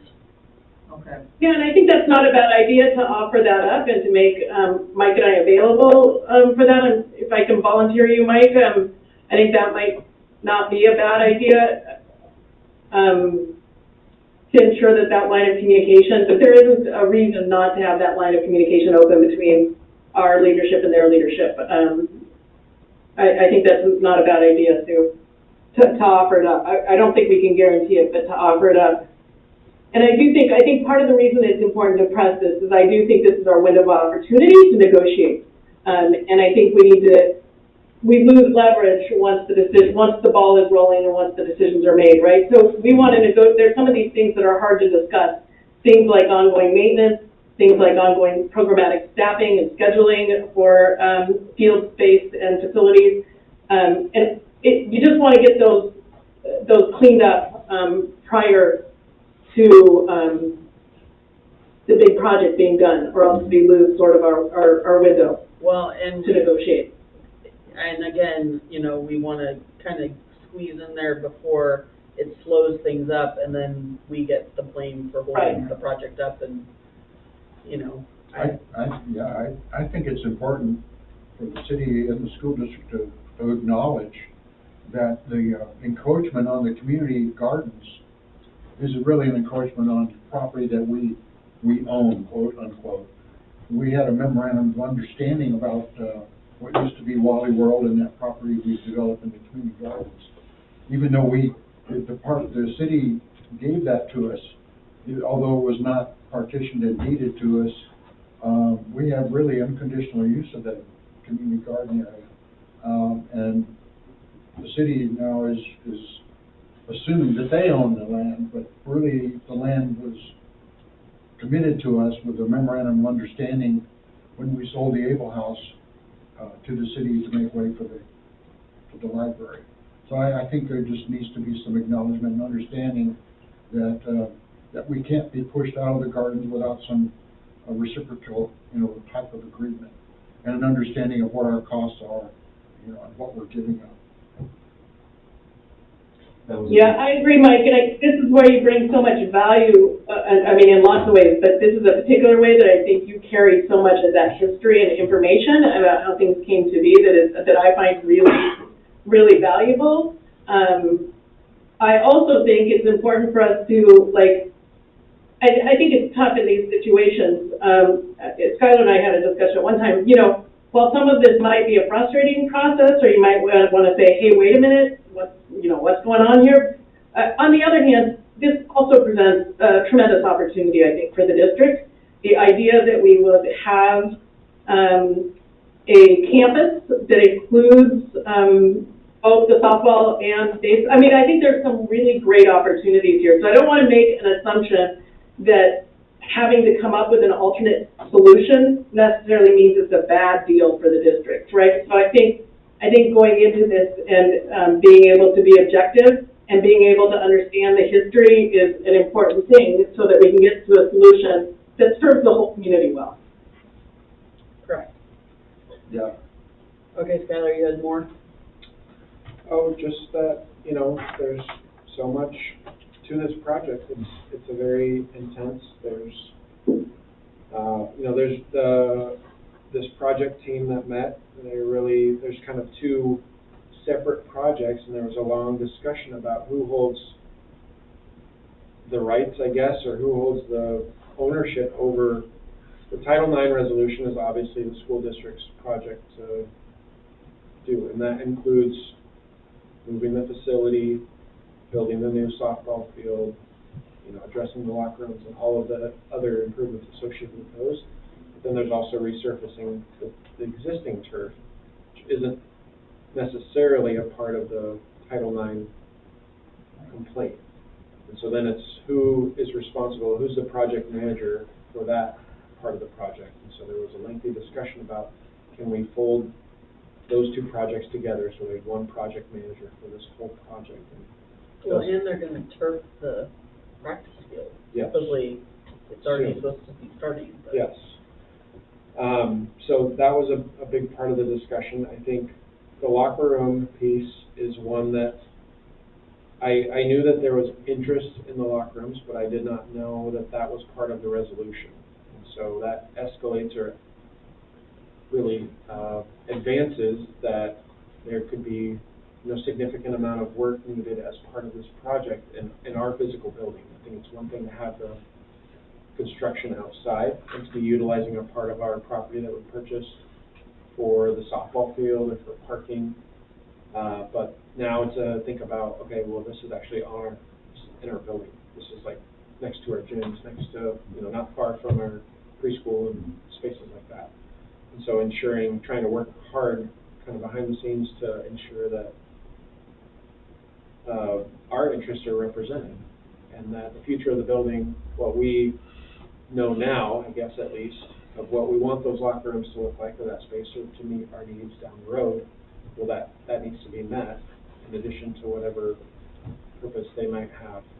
Those are really, I'm not looking for pity or sorrow, I'm just telling you, these are really challenging things. So is Brandon involved with that already? Yeah, so this is why we're looping in the folks from Scott Edwards because we need technical expertise. And they need to represent our long-term interests in our property. Skylar, are there other potential Title IX issues outside the softball, baseball issue? Like with other sports? With other sports, or? I don't think so, I haven't heard If of we're those. gonna fix this, is there something else we need to fix at the same time? Do it all at once. I hate to come back and have the same issue with lacrosse or, whatever. Yeah, we don't have Well, we have lacrosse. soccer and football Soccer, and football. I think baseball, that's, softball. that's part of why the project is much larger than I think most of the public realizes. When there was suggestion about, why don't you just build it on Wahana or at the North 40 or even up at the new campus, I think there's some merit to those ideas, but you need all of the access to these services, the locker rooms, the hitting facility, the lights, the scoreboard, the dugouts, that all has to be equitable. Mm-hmm. And to produce that infrastructure at off-site is really probably inefficient. So this is why I think this is a great location, like Sola said, and it will give us something really cool, give the community something really cool to have all of these things. But there's just a lot to that project. It's not just building a field and making sure there's dugouts. It's a press box with sound, it's lights, it's netting, it's proximity to bathrooms, proximity to locker rooms. Like all that stuff needs to be equitable. And I'm hoping that is all considered and is done with coming into compliance in mind, and not hoping that it works out, but actually making sure, okay, this is what Title IX is for. And Well, and they had to submit their plans to, The judge.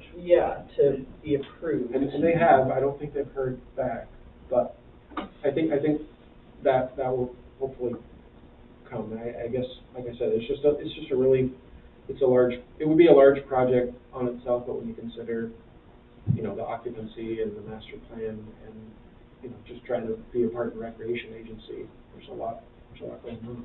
And just in terms of planning and laying things out and making sure our interests are represented. One thing that maybe we can have this discussion later, but I don't have a lot of clarity or know where to start the discussion about what are these pieces of property, what is their value in terms of negotiation. And I know we offered our support of this project, but I don't know, to me, I wasn't saying, and I don't think you were saying, No. you can have this property for free. You can have the locker rooms, you can have this part of the field, you can move our community gardens. I don't think we were saying that, I don't know. Definitely And wasn't. so what then the next question is, okay, so what is that worth? And if there's things that we can exchange, if we can reduce our exposure on the field replacement fund, which, we're obligated for the IGA to pay for a third of the field replacement, not the new softball field, but the current field, or if there's some value that the locker room space has, or if, there's other things, but, I'm remembering back a little more than two and a half years ago now, we just hit our 2-year anniversary of purchasing the SRC, and the challenge that we all had of acquiring the building and the difficulty of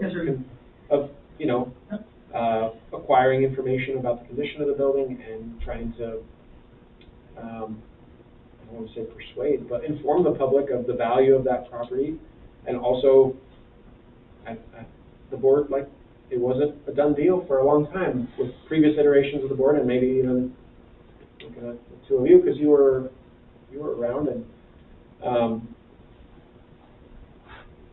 that was a challenge that I don't want to forget about. And just, okay, now you can have part of the building back. We paid $2.15 million for that property, and I think it's in our best interest to figure out a way to make it equitable, because we're, like, you just saw on the audit, you saw our payments and our debt service and the interest rate and things like that. So anyways, I don't want to ramble on, but I just think this is really complex and layered, and I'm trying to do my best, and I appreciate the insight of those in the room, but I think there's going to be a need for more communication to come from me, and more conversation and dialogue to happen about this, and more engagement. Maybe it is from Mike at a school board meeting, maybe it's this letter that can help us start things rolling.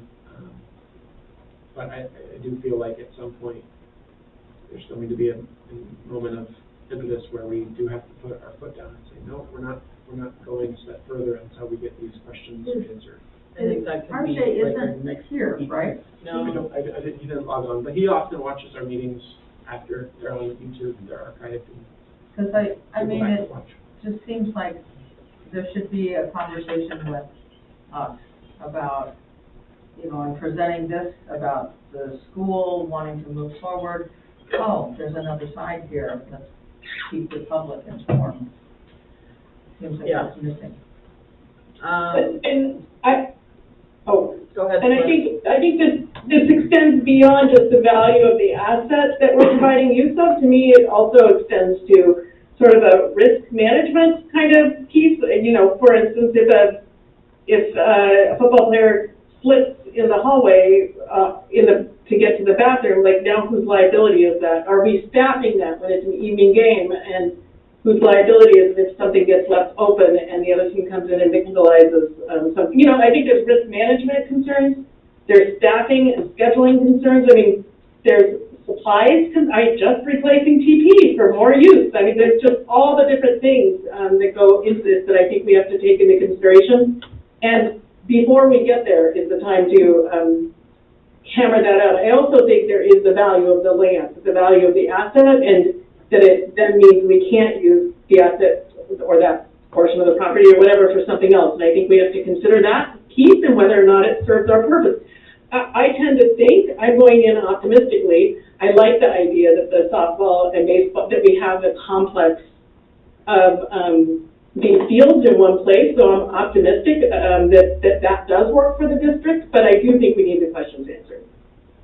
The only part of their plan that I've seen that I'm still not crazy about is the addition of the parking on that north field part, just because I know how much we need open field space, particularly because that gets utilized by the T-ball.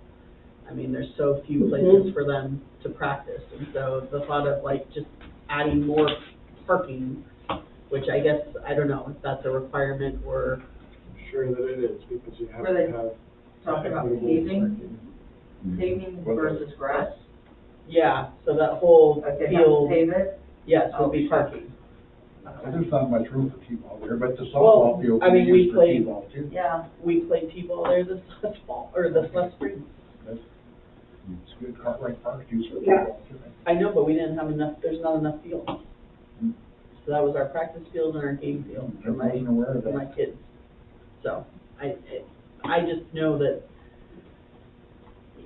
there's very few fields to practice in. And so to You're right. lose that to more paving, when we could turn that potentially, if you were talking about making a complex, make that part of a T-ball complex.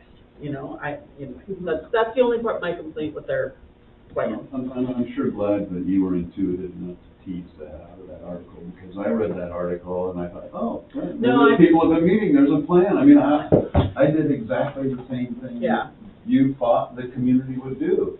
Yep. Is that I thought, oh, there's a plan in place. Yeah. So I'm glad you mentioned it, because now take a more focused eye on it. Anyway, that's all I have. Okay. Appreciate the insight, and so let's look forward to getting your feedback and.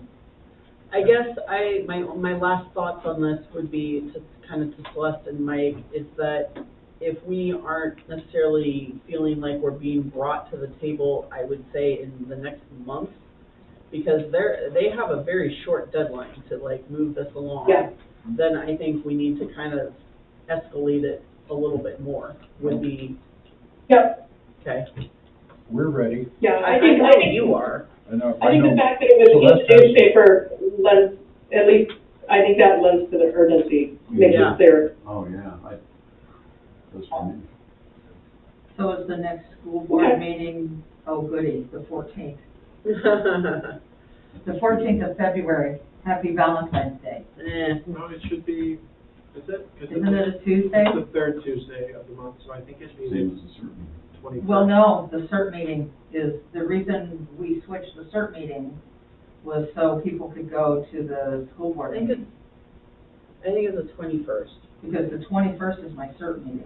Theirs is usually the third Tuesday of the Yeah, month. which would be the 21st. That's why we switched this meeting at To the one point, fourth. because we were Okay. used to be on the third Tuesday. Yep. Yeah. Anyway, thank you guys. Appreciate the discussion. Next, strategic plan update. Yeah, short Go, Skylar. update here, just slight delay in getting started, just working through some stuff with the contract, but we have it back to them. We have selected our citizen representatives for the steering committee, and then I think Celeste is on that committee as well. I'm trying to remember, sorry, there's so many committees. But Yes. our citizen involvement will come from Bill Montero, who applied for a position on the board and has participated in some master planning processes with the city and then with the city of Seaside and then other communities, and then John Rail, who works for the city, is the assistant city manager, and he's been involved in some of our other planning processes, and I think he's a recreation advocate and an advocate for the district, and a smart fella. So looking forward to that. I think that group will start meeting soon. There will be a little bit of an adjusted timeline, but I think we're still close to on track or on schedule. There wasn't that much work that we've missed, just in the delay that we've experienced. That's it for old business. New business, district financial planners. I saw you had a note in here about removing Melissa Bisley and adding in Haley Wilding. Yep. Did So, you already do that? No, with that, that's what we're, yeah, I need board meeting minutes to take to the bank in order to change these. so. Go ahead, read. I move that we adopt the financial signers as proposed by the state. That works, sounds good. Yep. Okay, No, I thank second. you. Thank you, Sue. All in favor, signify by opposing. Kyle? Aye. Sue? Aye. Mike? Aye. Celeste? Aye? Aye, motion carries. Thank you so much. District goals 2023. So, the request was that we come to the meeting with several goals. I can admit that I failed in that. I apologize. I was on vacation in Sweden. All right. I thought this was gonna be the highlight of the meeting, but we're at I know. 7:05 and we're just getting to it, so. If there's a different way to do this that works better for the board, or if, we wanna table it for the February meeting, I think I wouldn't wanna put it past then, because then I'm working with a shorter clock to get the goals done for the calendar year. There is a number of goals I'm still working on from 2022 that haven't been, or weren't fulfilled completely. But if there's other priorities or things that you'd like Mike would like to say to something. see completed. Yeah, Skylar, I appreciated that update, and bringing the, system development charges back into the conversation. And, that would be great. I think, reconsidering the SDCs, it will be important to the future of the district. Could be very useful in the cost of capitalizing a pool replacement. but I think it would be a good business for us, and the timing seems possibly good with the regime change in the city government and community development. Our city manager and now public works as well coming up, that we revisit that, because I think that would really enhance our opportunities in the future. So you're proposing that one of his goals this year would be something along, Yes, I am. Is it more of like bring this information to the board and they can discuss, or is it like, let's have this? Well, we might need to have more discussion and maybe more information yeah. and education on I that don't for the, know enough about them. So maybe it's I more know of a Kyle board, does. it's an But, explore and I think it's a worthy goal, and I think it's something we can do. People have thought that perhaps SDCs may have a negative impact on affordable housing. I went to ORPA last November, and I heard some discussion about SDCs and Tualatin Hills Park District, which is a very successful district. They had found that there was no impact on affordable housing. What's Using that, SDC. that's CC besides my Business initials? development charge. So, System development charge. What? System development charge. So when you build a house, you apply for a permit, and the cost of that permit includes the cost of future demand on the system. So subsurface infrastructure like water and sewer, and parks and fire and so on. I don't think fire is included in that, but so the SDCs can provide for funding for those capital assets that are needed for growth. So basically, for new construction, we would get a sliver of permit cost. generally for infrastructure. And this is different than going, okay, I'm gonna say that's a bad word, to going for a bond, right? Okay. Yes, but we would, I think we have to provide a schedule to the city or to whoever the This is like, building. yeah, You have to figure out the ratio and. Well, but what we're gonna do with the like money. 10 years from now? No, like, so what would probably happen is we would need to consult with somebody, and we had a person in mind, they're called the FCS group, and they actually came to the board a few years ago and brought information, but we have to do a planning process that basically demonstrates the need to the community, and that process has to include, this is what our proposed rate would be, and this is what the financial impact would be to contractors, to new home buyers, and this is what we would use the money on. It is very set. It can't be used for general fund. It can't be used for renovation. Actually, there is some wiggle room when it comes to like renovating existing facilities, but what you're supposed to be doing is building capacity to provide more services to those new residents. So, help me, are we talking about building a new pool? No, No, we're talking so- about how we have a Sunset Recreation Center that could serve several hundred, thousand, a lot more people. Or building a bigger pool. Yeah. So right now, what we're talking about is the goals for Skylar. So one of the goals could be for him to do more research into these and present it to the board. That sounds reasonable. Okay. So moved. I noted it. One of my concerns, so these are, it's in the agenda as district goals, it's really Skylar goals. It is, well, No, but, it is, because we use these also for evaluation purposes, but it is kind of just what does the board want to see happen this well, and year? we're giving him some Guidelines. expectations. And it helps Yeah, him go to his staff I would, and say, this is what the board says we want to do Yeah. this year. right, so I consider these are, so Skylar as our liaison to staff, we don't get to direct staff, that's Skylar's job.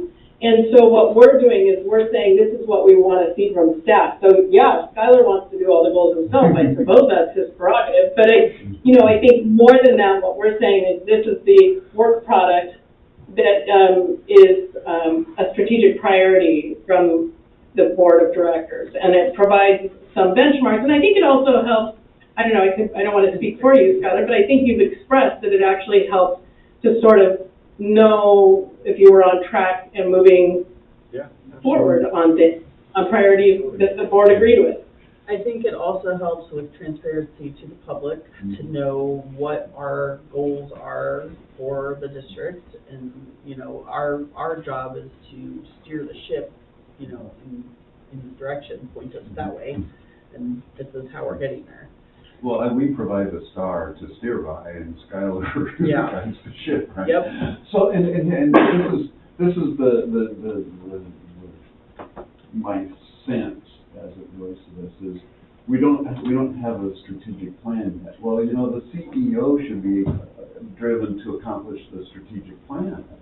So we're asking Skylar to do things in the absence of a plan that we have for ourselves of what we want to accomplish. Correct. So it will be nicer next year, I think, when we have a strategic plan, we can pick out individual components of the plan and say, hey, Skylar, these are the things that are important to us. Correct. So we don't. I think you're exactly right, Kyle. I think this is an intermediate step because we were lacking a district strategic plan. Awesome. We may not actually need to do this. The strategic plan might be the point in the distance that Skylar is steering us to, right? Like that is sailing us to, if we use the boat analogy. That may be enough if it's a solid strategic plan. But absent that, this was our sort of interim. Implemented this last year. And I like the fact that everything's measurable. You know, it's not wishy-washy stuff. Something I've been giving some thought to is trying to start the conversations with our communities that are near us, that are not part of our district, now that we have expanded facilities, and kind of invite, you know, what is it going to take to invite them to join? Because that would be... I mean, like Gerhardt? Gerhardt and Yeah. Cannon And that'll be a as well. component of the strategic plan, I'm sure. Yeah. I mean, mergers and acquisitions will be at least one component. Well, I guess the grant writer position too, you know, I know then that may roll into kind of your staffing update, but, you know, continuing to pursue grant opportunities in whatever form that takes, whether we hire somebody out like we did before, or, you know, fill Melissa's giant shoes that she created for herself. Skylar, how do we measure efficiency? That's a great question. And I'll throw out one way to do it, utilization. So if we serve 15 people a day at X facility and we increase that to 18 people a day, you know, that's efficient. Sure. You know, so long as we don't have to add resources to do that. But maybe there's a way in this that we can not necessarily increase efficiency per se, but rather increase utilization. Yeah. You know, more swimmers in the pool, more basketball noises in the gym, you know, however we measure how many people use our services on a daily basis. Can we increase that? Yeah. Yeah, I mean, I think we can. We measure those things, but they haven't necessarily been a part of these goal setting. I think the other way that it's measured right now would be looking at those revenue lines, and because more participation, more bodies engaged means higher revenue, higher program revenue, right? For swim lessons, open swims, lap swims. But adding more people using the services doesn't necessarily cost us more. We don't have to add a lifeguard if there's 2 more people in the pool. Well, I know just from my perspective, being in the pool 5 days a week, Sandy's classes, she's having to shut it, to turn people away. Sure. And I wonder how long that's going to be acceptable to the patrons that are saying, wait a minute. You know, We do have other fitness classes that are Right. lots of But spots. she We just is- don't have another Sandy yet doing. No, doing she is just amazing that, you know, she's had to say, we're cutting it off at 20, so it's telling people get there on time. Right, and there's always room in the lap pool, so we won't do the class in the lap pool. People know that, they don't want to do that. Yeah, Mike? I know there's interest, goal number 5, you know, restoring the pre-pandemic programming. I've had some comments, recently as today about getting back to a Saturday schedule and having more open swim opportunities for the young people. That they're, you know, they're doing very well with swim lessons and everything, but the kids need opportunities to test their wings, you know. Get How some are flight we time. doing Free swim. on Free acquiring swims. lifeguards? Well, Because I know that was a, Yeah, kind of we're okay right now, but it's, a little bit duct tape and thread. And the reason I say that is because we had Adam come back.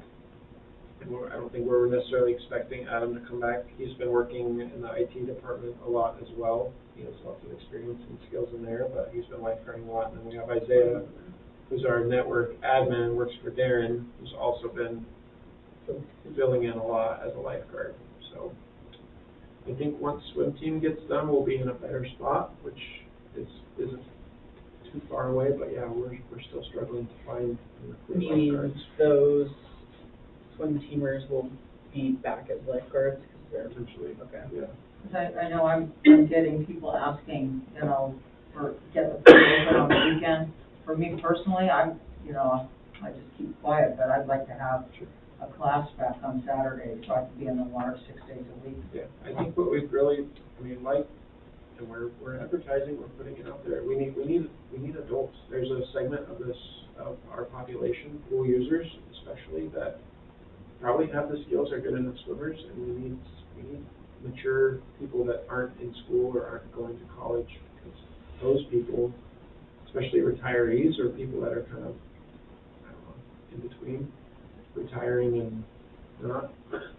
I know that's a hard thing to find, but those are people that traditionally in the district's history have filled a lot of those lifeguard hours and responsibilities and done so really well. And there's a number of folks that have done that, but we don't have that right now. Almost all of our lifeguards are very young, and that means that they aren't with us. They're working or in school. Yeah, or they're, you know, in a transition in their life, and they're going to go to college, or they're going to go to a void of somewhere else, or they're going to have a family soon. Do we offer a life-saving class? Yeah, we offer all of the classes. So they could get their lifeguard Yeah. certification. Do we offer any sort of like, I don't know, I mean, they get free use of the pool and facilities and, what other incentives? A great benefit package. Yeah. Discount on childcare. Yeah. Go ahead, Celeste. That's what I was wondering, is, you know, I just know in my business, we've had to,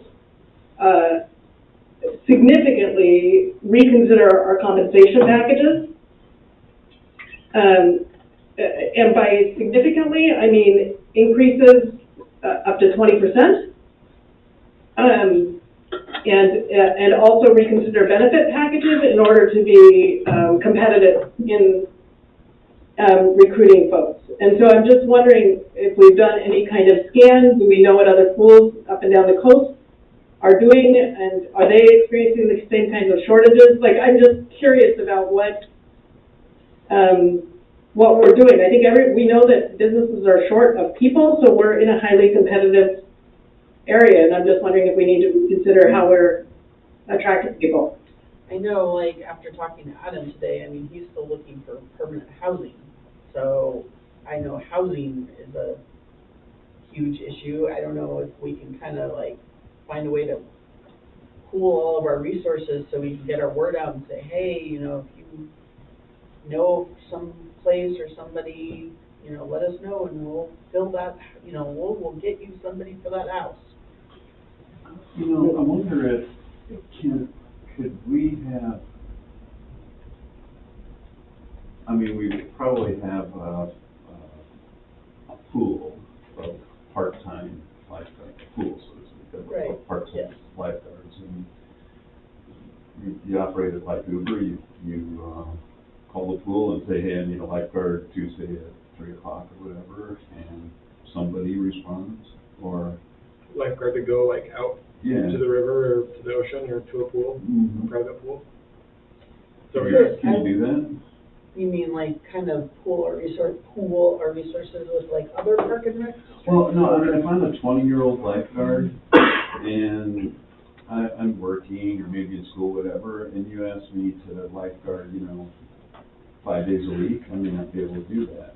Yeah. But if you say, hey, can you lifeguard 2 days a month, might be able to do that. yeah. I think we need to hit up the surfing community. Go post, put a poster at Clean Line and, and maybe not necessarily be 5 days a week, because I know a lot of those folks are kind of, going with the tide. But, it would beef up plug those holes maybe. Does Anyway. does the high school require swimming competency before graduation? No, never has. That's that Thursday program. Yeah, no. Okay, so back to goals.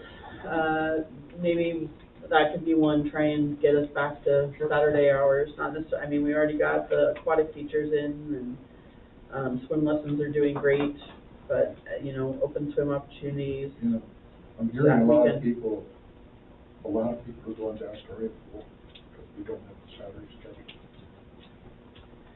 Will that increase One issue utilization? I had, and I know I've talked to Skylar about it, we had a gentleman in our arthritis class pass away, and we were trying to figure out how to help his widow, who doesn't come to the pool, and that's kind of an interesting story. But the point is, I said, well, maybe Skylar can do, and I used his name, and she went, who's Skylar? And so I talked to Skylar that we need to increase his visibility in the classes, and I don't know, and I used to, you guys have heard me say, years ago, my goal would be like Skylar does a walk around and, just hi to people. And it's like, who's that? Oh, that's Skylar. Because that woman should not have been saying to me, who's Skylar? Yes, but I also think, how like restaurants and grocery stores and, all those places, you walk in the building and on the outside they have a plaque that says, this location managed by Skylar Archibald, and we could put a nice big picture with who's Skylar. Any complaints? Yes. Well, and see, remember once I said something like the board should have the pictures up there? Well, we don't need the board, no, but I think that would kind of be, you walk in the lobby and, who's in charge, who do you talk to? Skylar Archibald. And see like we were at the, Yes, we were in we the could put the whole management team on there. Cybersecurity, Darren. Well, so what are we trying to accomplish? We're trying to I think, let Skylar be the public face to our, not to our constituents, but to our. I think when you have taken steps and you're known, it improves, and if you bring up a different topic, well, Skylar Archibald is involved with this. Oh, I know who that is. He's with the pool. It just improves. I think the benefits are bigger than just name recognition. And right now, I was stunned. I asked a few people, so, this woman has asked, who's Skylar? I said, how many of you know Skylar? And most of the ladies there just went, no, wouldn't recognize him. So I thought, having been a nurse in the hospital where the administrator would literally come and make rounds and introduce himself to people. I thought to the patients or to the nurses? To the nurses. And there was a nurse sitting next to me one time who said, I'm sorry, who are you? And he said, this is my fault. I need to fix that. And and she shook Okay, so hands. in that scenario, the nurses are the employees and the patients are the constituents. So the constituent is not introducing. Yeah, but Yeah. but what Providence went to was having, an administrator of the day go to patient rooms and increase visibility and increase, patient satisfaction. So maybe it's not necessarily that Skylar needs to be more visible, it's just that whoever's the manager of the day for the facility pool needs to be at least, you know, out and about. I mean, this is a goal that I had like 3-4 years ago. So I told Skylar I would bring it back up again. Because it really, I mean, and frankly, you know, he was gonna come to lunch with one of the groups and he could not do that. But I didn't make it public that he was coming. And so I think that whatever opportunities are available to increase exposure, I think that's a good thing. I mean, he's pretty, I'm talking about you in third person, sorry. You're sitting right here. I know. You are pretty involved in community groups and, you know, I don't know. I mean, you can't know everybody, but. Yeah, but I think it's mostly people his age and younger. And I think there's But I think, oh, sorry, Sue, go ahead. okay. I just think there's a population out there that, you could do better. I think, but I would echo what Kyle said, to what end and at what expense. Because, I mean, we've already tasked Skylar with running the business of this organization, and time spent doing FaceTime stuff is going to take him away from something else. And so I do think, I hear you, and certainly it's not bad to have our executive director be known by more folks, but there is a cost to that, and I think we have to be realistic as to whether or not that's where we want, like, what would we say? I certainly wouldn't want Skylar spending 80% of his time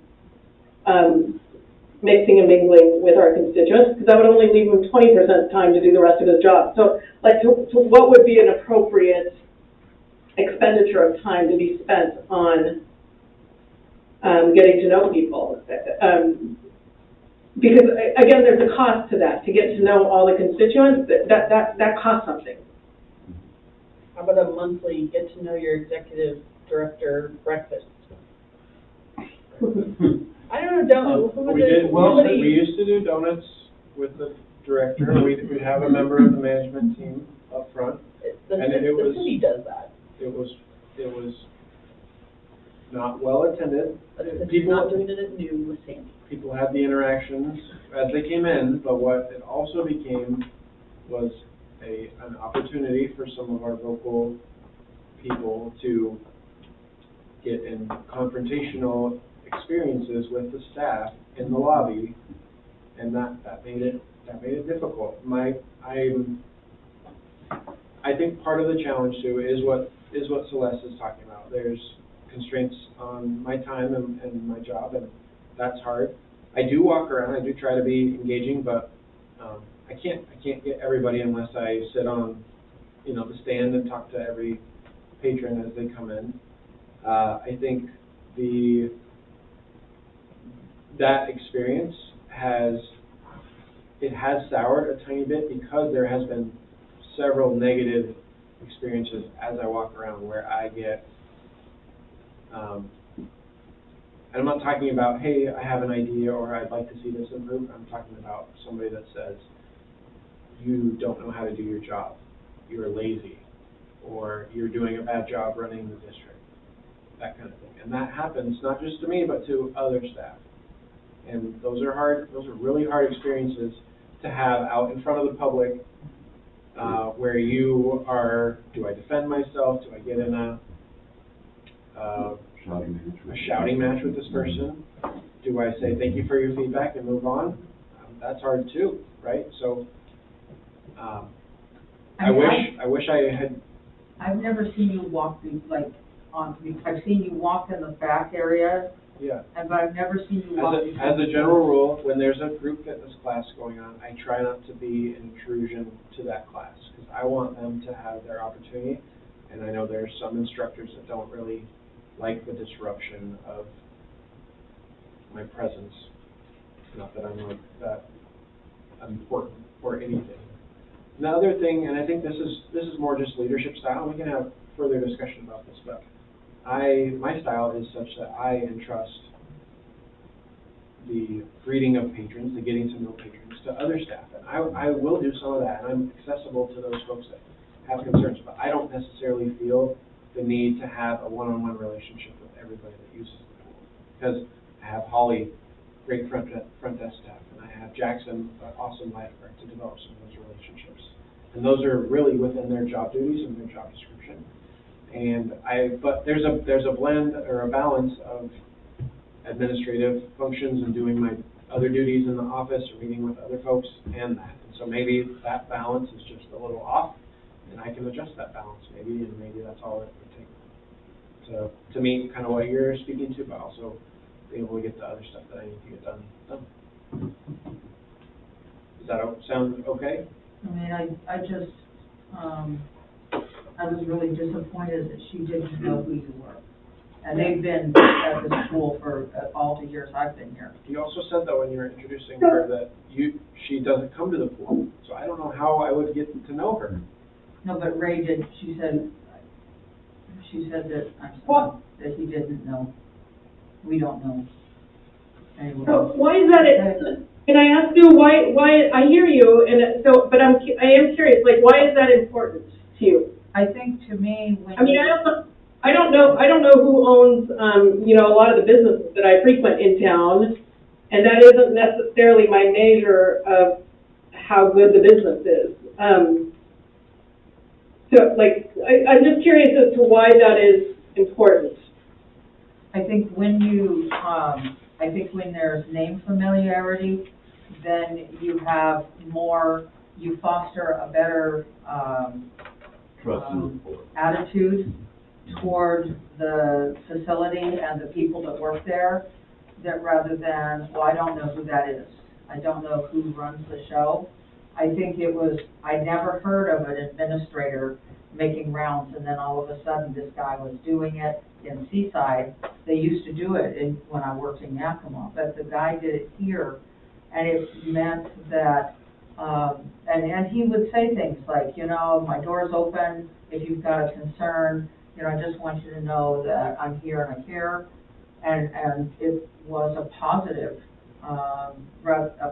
thing rather than, because I think what it also fostered is if you ask for something, you know, there's a familiarity that people are more apt to say, oh yeah, you know, I talked with him, I think I could go with that kind of, like if we're asking for something from the public, that there might be more acceptance of doing something that, you know, like if we're asking somebody to give us, you know, some money, or we're increasing fees for something, it's more comfortable to do because there is a familiarity rather than, oh, I don't know who that is, I don't want to go along with something like that. And I think I also was trying to figure out, well, how would I measure that? I don't know. And I think I think that's where it fell apart before as well. I think your points are really well made around workforce. Like, I can understand that, but I'm not sure that we would, or at least I haven't heard that that's a problem where our workforce is not familiar with Skylar. I believe our workforce does feel like they know Skylar. I could be wrong about that. I'm not sure about all the lifeguards, and I just don't know, but I haven't heard that that's a problem with our workforce. I think with the general public, I think you have to, how do we measure it? Because I do think there are some places where Skylar, for instance, has written articles that go into the Signal, so that's in our local paper, and that usually, I think a photograph has always accompanied that, if I'm not mistaken. I think there may be some lower impact ways. I think having a bio in the, a headshot and a bio in the lobby is not a bad idea, and I think also listing some of the credentials, because Skylar, you do a lot of extra training and you serve on extra boards, and I actually think that would be good to promote, that our leader of our organization is doing these extra things in the community, I think that would be helpful. But I do wonder, so some of those low impact things may not cost us too much in terms of time and energy, to be able to maybe accomplish what you're talking. That's why I wanted to hear why it was important to you, Sue, what pieces, but maybe we can accomplish some of those without, it's a really heavy expense to meet with people one-on-one or for lunches. Like, that's a lot of time. That can take hours out of days, and that eats up a lot of time. So maybe there's some lower impact, All I was talking about was like walking between the pools once a day, something like that. I like that. I think Sue makes some good points about improving the trust and rapport. And I don't know if it's necessarily just Skylar, but yeah, the management team should be seen in a positive light by the public, whoever that is. But I'm more concerned about Skylar's comment that he's taking headshots from the public. Yeah. That's no good. We have some vocal folks. And that's okay, but unwarranted headshots are not okay, especially surprise headshots. So, if you're taking that kind of abuse out in public, let us know, because that's just not right. Yeah, I will. I think it's gotten better. Has it Well, gotten better? and I just tend to avoid the pool when some of those folks might be occupying it. So maybe that's when other people are coming that I would like to get to know. So I think there's some improvement for me, and I think the bio, I would object as strongly as I could, but if that's what the board desires, How about if we just say it's important for us to increase the visibility of Skylar and the management team, and however he chooses to make that happen. This comes out. I don't There you go. want to administer the district by telling him to put up signs. Although I think it'd be fun. We have chronic complaints about similar comments over the years.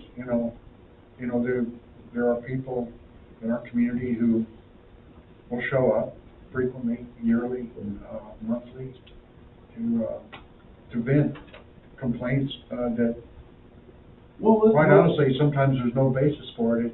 They're just personal attacks. Well, let's lean into it They've been then. personal attacks, and some of these people have applied for the board.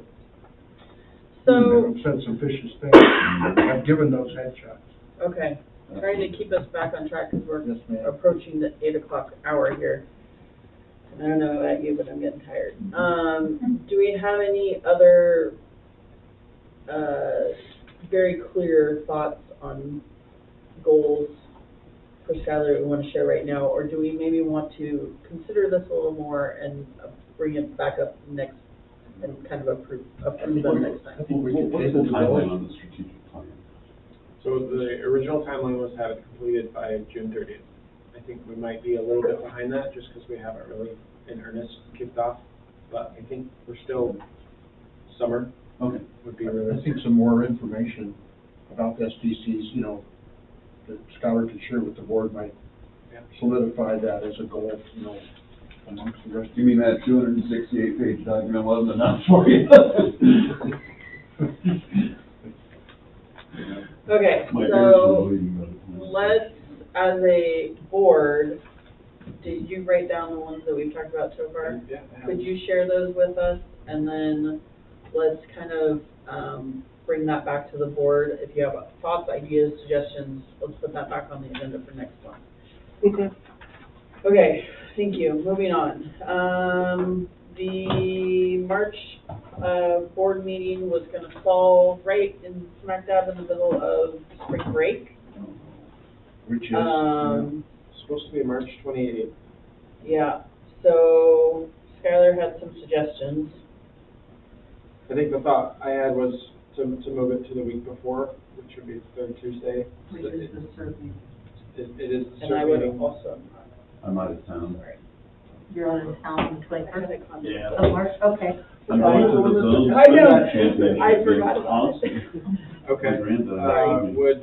Would the Thursday, like the 23rd work? Yeah. I'm anticipating that we would need a meeting in March, and so I don't wanna not meet, so I think, Are you back in town, or you're out of town that whole week? I'm leaving on the 21st and coming back on the 27th. we could do, Right. we could try to do the second Tuesday, which would be, Valentine's. Could I No, do March. it? Oh, no, that's March, right. Could I do a Celeste? you could. You could pull us. Wait, are you talking about if we did it on the 21st? I mean, if you did it on some other day, You could Zoom if you. But the 21st doesn't sound like it works. No, for I won't. will I'll be in be a over very there. loud place. yeah. We've done that before. I'm over there, let's go back and forth. How about you, Celeste? Works for me. Which one? 23rd? Oh, either, whatever you guys, those are, yeah, everything you guys are discussing works for me. I just checked. Okay. Can you do a Thursday, the 23rd? I'm pretty sure unless something comes up. My son's trying to plan a vacation to Spain and Portugal. I hope I'm here, but, you know, there might be a virtual way to accomplish Okay. the task. There's a time difference there, so you know. I mean, it's all- Can we all just go there's to nothing in Spain? stone. How about if we all just go to Yeah. Spain? Yeah, why don't we have a meeting in Spain? We can go check out their Parks and Rec. Definitely we'll do that. Wherever I am. They have some beautiful, beautiful gardens. My son just came back from Spain and Portugal. Okay, so can we make a motion to, Thursday, March 23rd Yes. at 5:15? yes, 5:15. I so moved. okay, second? Anybody? I'll second. Thank you, Celeste. All in favor signify, opposed nay. Kyle? Aye. Sue? Sort of.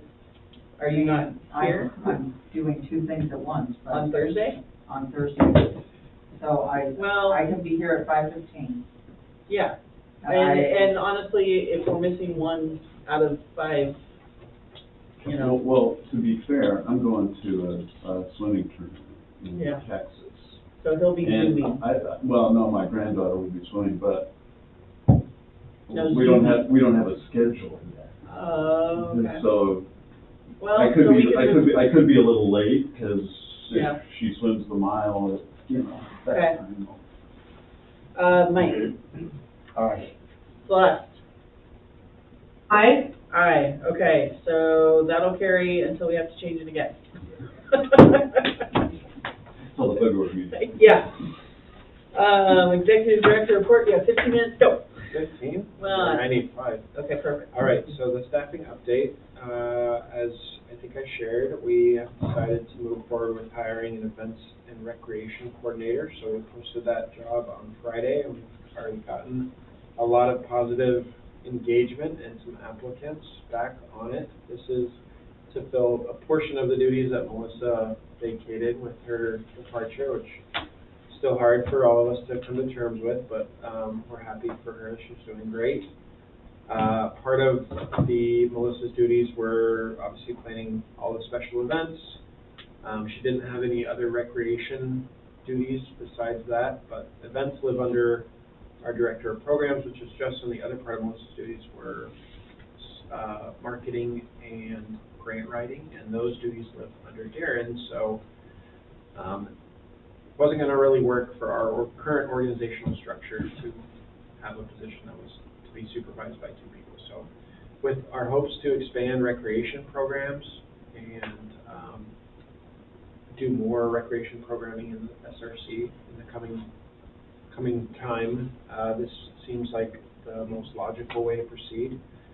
We still have a heavy emphasis on events and on our farmers market and on some of our other special events, and we need somebody to fill those duties as well.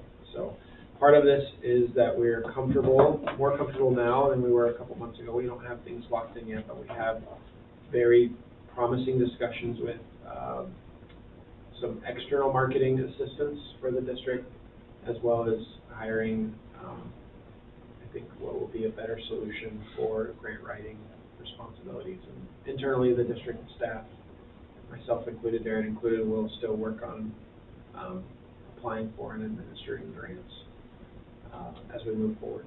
So I have the job description if you know anybody that is into event planning or into recreation. It's a full-time position. It's a good job. It's people. Will be highly visible moving forward. She got the joke. That's my update for staffing. As far as Hey, Sandra, can I just?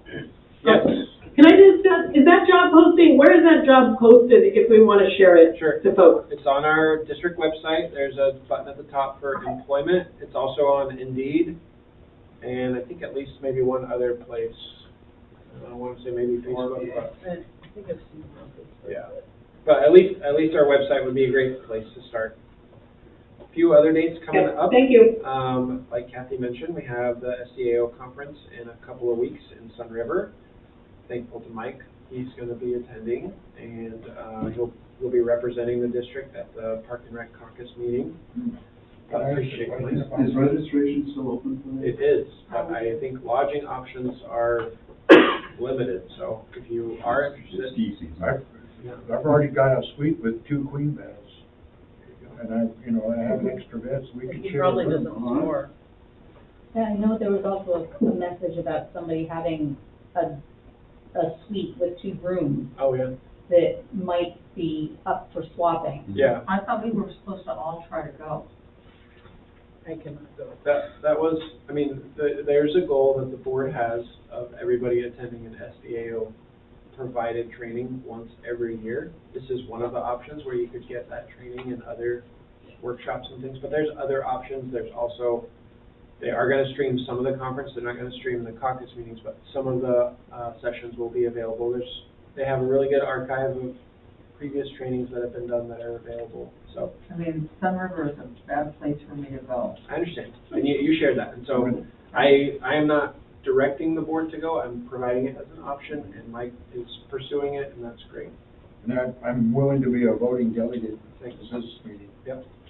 Kyle, if you're interested, I'm sure we can find something while the lodge maybe booked full. There's probably an abundance of, I can stay in a motel 6 Yeah. months. so, You know, for the amount of hours you're actually. Yeah. Some other dates upcoming, Thursday the 16th, we have our Fascination Tournament. That's a fundraiser for the Bob Chisholm Community Center Refresh Project, the Phase 2, which we've been working on with the city and with the Bob Chisholm Community Center Commission. So there's been some scuttle about the board forming a team, or maybe a couple people wanting to play, but would encourage you to go. Super fun. Like I said, no athletic skill required to be good at Fascination. We should have a board Which is team. even better for us. I think Darren was trying to teach me how to do it the other day. It was So, like, how There's do no we teaching do this? you. Is there registration? It's online, or you can call either the Bob Chisholm front desk or the pool, and we'll get you registered. so how many are on a team? 4. So it's 35 a person, according to the flyer. That So includes, we- yeah, pizza and dinner and a soda. if you're So we good. need to drop off a check for $140 to the Yep. front desk here? Yep. Okay. I can help with that too if you need it. Individual checks, I don't know. Well, maybe Are we gonna do it? maybe staff wants to put together a team. I think we We're should. gonna have a Yeah. team. Board. A couple of the staff will be probably behind the scenes, but yeah, I think we should. All right, I'm I'm in. committing, so that's 2. We need 4. Unless we do it by Zoom, I can't do it. Okay, there we go. Okay. I like it. You guys are great. Okay, you Let's can't do talk about board business while you're rolling. Do we have to, Aw, darn. do we have to publish the The meeting? meeting, yeah. The board of directors will be meeting in Funland. At the fast. Okay. I guess we won't be doing. We have, the February board meeting date, it's the last day of February. I think that's neat, because I don't think we've ever had a board meeting on the last day of the month. 'Cause Yeah. It doesn't usually work out, but fourth Tuesday just happens to be. Family dance, actually that date is different now. We've changed the family dance date to be March 18th, which is a Saturday. And then we have a date set for Sip and Savor, which is Sunday, May 7th. It's not Mother's Day, it's the Sunday before Mother's Day. Okay. You said the family dance is the 18th of March? March 18th is the family dance. What time is the banquet? Sip and Savor, it's from 4 to 6:30. No, and the payment comes late. Oh, you'll be all right. Okay, a couple other things that are on here that have come up. We have obtain the services of a pickleball instructor. So one thing that we've found is that there's a very vibrant pickleball community, but there's also a lot of folks that would like to play pickleball. And sometimes the environment at pickleball, not just here, but in general, is not as inclusive for beginners as we'd like it to be. So we have set aside some time on Tuesdays and obtained the services of a gentleman named Meyer Freeman. He runs a company in Astoria called Pickleball is Great, and he's trained at teaching people how to play pickleball. He's also a good pickleball player himself. So we'll have 2 hours of beginner pickleball time where he will provide instruction. It'll be kind of like a camp where he'll teach groups how to gain skills, teach them how to play, teach them the rules. And then also on one of the courts, or for a small portion of the time, we'll have more pickleball time available for our regular players, because they're clamoring for 5 days a week. We have 2 days a week right now, and this will be a third day. That'll start in a couple weeks, but just excited about that. We talked a little bit about the foundation board or foundation financials during the audit time, and I'm happy to share that on Monday we're going to have a little foundation board retreat. I think the foundation, a little bit because of staff, but also just lots of other dynamics, has not been functioning at a high level as we probably would like them to function in terms of engagement and meeting regularly. So this is we're trying to kind of kick ourselves into gear and kick them into gear a little bit, because I think there's a lot of really good opportunities for the foundation to participate in fundraising efforts for the SRC, for scholarships, and we have SIP and Saver coming up, so all those things are really important. Just for your information, we are looking for foundation board members. We currently have 4, but we'd like to have at least 1 more, maybe up to 3 more. I think 7 would be fine. So if you know anybody that you think would be a good fit, in terms of having How often do they meet? typically meet monthly. Right now we're meeting on Zoom on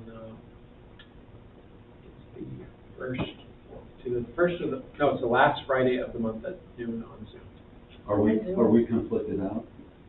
You all probably are, but We oversee. if you have friends, relatives, significant others, I was just thinking, some of the applicants that we had yes. for Kyle's, Yes. like, Did reach out to all of those folks after we made our decision to move forward with Kyle and encourage them.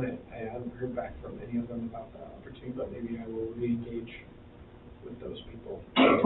Just a thought. Yeah. Why Zoom? Because we had at least one foundation board member who works remotely. She lives in town, but she works remotely, and her timing, she cannot literally get here. We have 1 hour for lunch, basically, for that meeting to occur, and getting here for an in-person meeting and getting back to her. I'm just thinking you guys might find more camaraderie Absolutely right. meeting in person. Yep. That's why we are meeting in person on Monday. Okay. So I'm happy about that. That's good. Maybe a meeting timing change. Yes. A couple of other things, in addition to the foundation board vacancy, or vacancies, we will have 1 vacancy on the budget committee. And so in February, we'll be bringing notice of that vacancy and a timeline for the board to adopt or consider. Okay. I know it seems. Same. Yeah.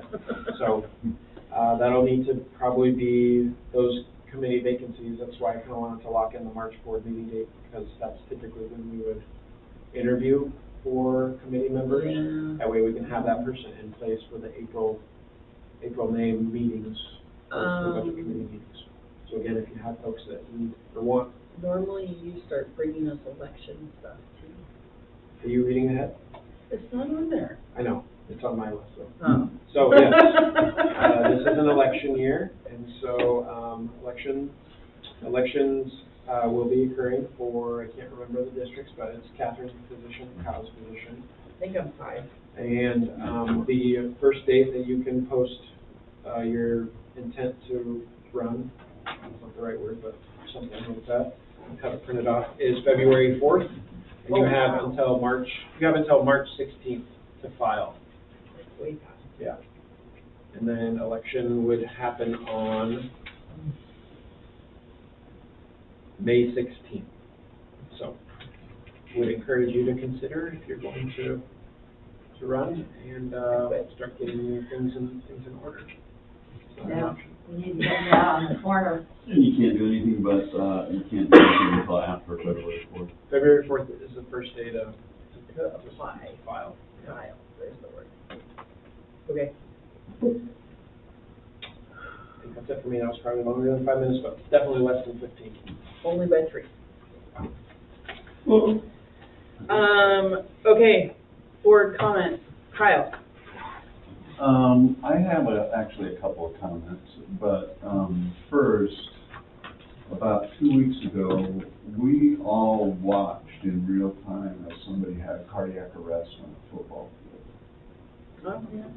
We saw that, and if you've never seen a cardiac arrest before, that's exactly what it looks like.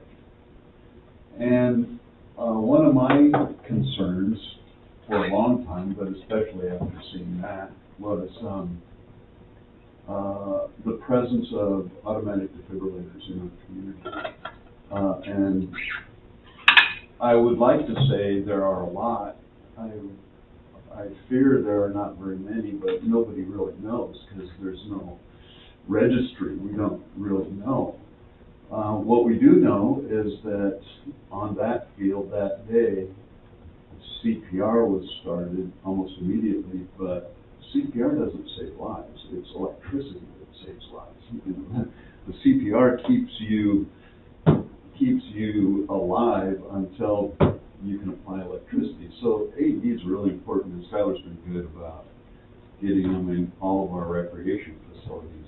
Although I would say that that particular injury is much more likely on a baseball field or a hockey field than it is on a football field. So with our exposure, it seems to me we ought to have those. But I'm not talking about AEDs within the district. I think I want AEDs in the community. And what I told the fire chief last week that I would personally support an AED for the city, and they can put it in a fire truck or as a way to kick off a campaign to get public access to defibrillation in the community. So I'm going to do that for the city, but I think for what the district can do now is I'd like to see a situation where we have an AED available for the public to check out, like a library book, where if you're having a reunion and a bunch of people are going to come and stay in your house, and some of them may have medical risks or problems, or if you're hosting a baseball game, or if your high school team is traveling to another school and that other school doesn't have a AED on premises, you could check one out and take it with you. Of course, there's a process to make it happen. So that's part of it. And the other part of it is I'd like to make use of the foundation to accept community donations for the purposes of going towards an AED grant program in the community. And I don't think it'll be much level of effort for this organization, but I think it's really important to have on the community. So those are kind of where I'm thinking I'm going, and I think AED use falls within the mission of both the foundation and the Parks District. So I think we're okay, but we're just in the genesis phase right now. But I think that's where I'd like to go, and I'm not asking. I guess I'm asking for support, but I'm just trying to make things better, you know, in the community. So hopefully within the next 30 days we can have a plan together. Stevie and Jackson, you're not here tonight, but you're awesome. Congratulations. Maybe your comment about baseball, maybe that's a part of that discussion with the school district. Locker rooms and AEDs. Yeah. You know. Well, I'm assuming there's one within a few minutes of every sports facility. There's one in the Hirsch facility. Mm-hmm. I think we have them, didn't we get a donation There's of them? probably one in the for when we bought the building from the We have Providence? multiple in the SRC, right? Literally, our church just got one, and the fire department came and offered free training. Yeah. So I've talked to the manufacturer, they're willing to give us right column pricing on AEDs that we buy in support of this program, but really it'd be the public buying them through our program, and we'd just be foundation would be offering grants to help support that. I'm really concerned about the turnaround area and all those, it's an area where people congregate, and as far as I can tell, there's no support for that. Anyway, I've spent too much time talking about that. But, and maybe sometime, if you could, just raise it with the foundation board, and I can sit down with them sometime in the future, kind of work out a process. And then maybe, Kathy at Sunset Transportation District can start putting AEDs on all your buses.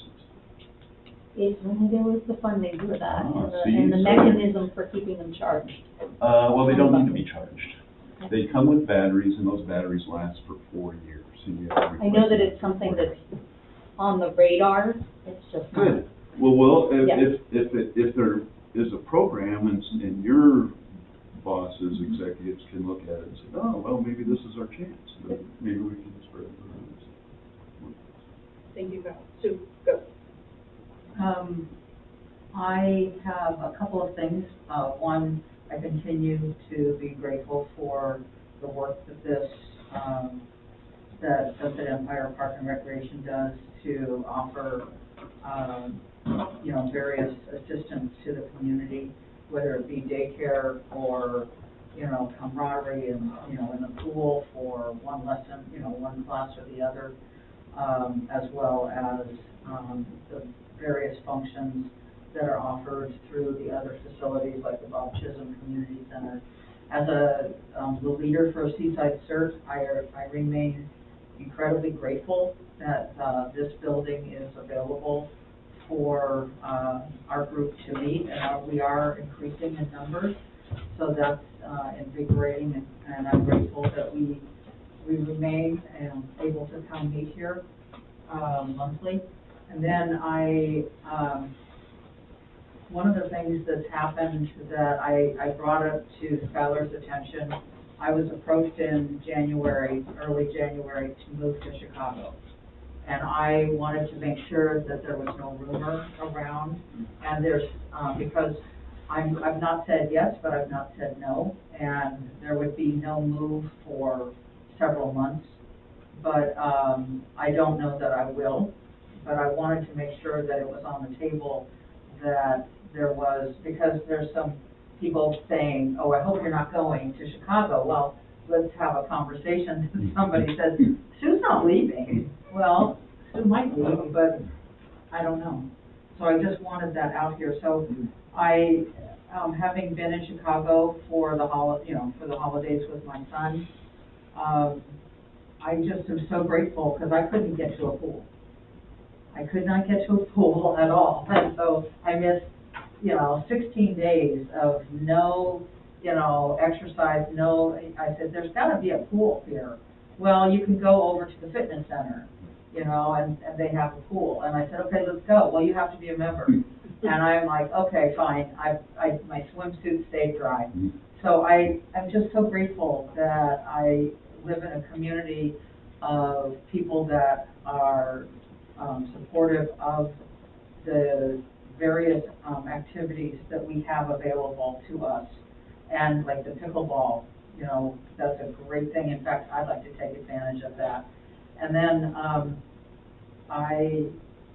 I'm just the tedium that we work on, there's always a purpose. And so while we don't like that a newspaper article got ahead of a story, we need to, we're willing to step up and get out there and protect our interests. And I think, that goes along with more visibility and understanding, because we are good people that are promoting that concept of play.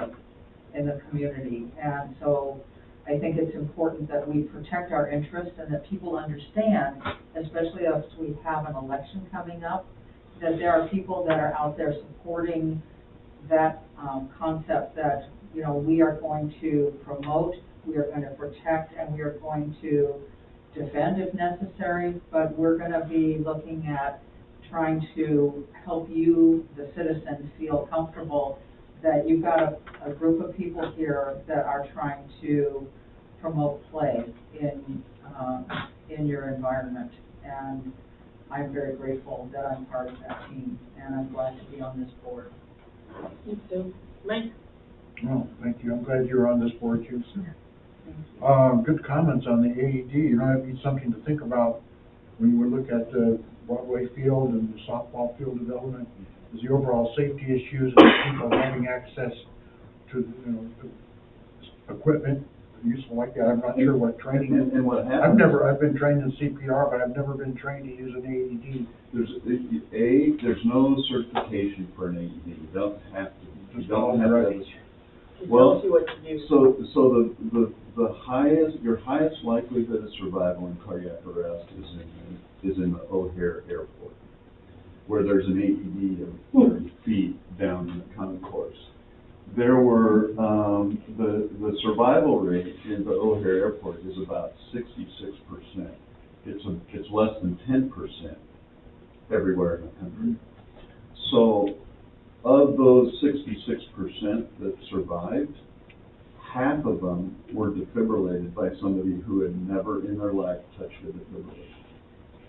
Interesting to know. I wanted to mention another fundraiser is kind of a sneaker raiser. Camp Huanglong has a recycling program for bottles and cans, but they've also instituted a recycling tennis shoes and sneakers for the rubber and everything, and they can actually earn money doing that. And I was thinking, well, the PBL, I mean, it's like instead of bringing a can of food, you could bring some old sneakers or something like that. But anyway, Camp Huanglong is collecting old sneakers. Kyle Schwink is can bring that information to our Kiwanis Club. It's a good idea. Does he have a flyer? I don't have a flyer for it. Well, tell him to make a flyer. I'll bring that up. Anyway, looking forward to SDAO and being able to visit with old friends and acquaintances, but the networking opportunities are really good. I know it will be a little bit touch and go possibly getting there, as it was in November going to ORPA was interesting, but weather-wise, but it'll be worthwhile, I'm sure. Thanks, Mike. Thank you for helping me get booked into that, Skylar. All right, Celeste. I'm keeping it short, just to thank you for allowing me to participate remotely. That's it. Thank you, Celeste. I would just like to say thank you to Darren and Chris and Skylar and Kernan Thompson for a excellent audit and all the work that went into that. I truly appreciate all your efforts. And thank you for everybody that's on the board, and that's it.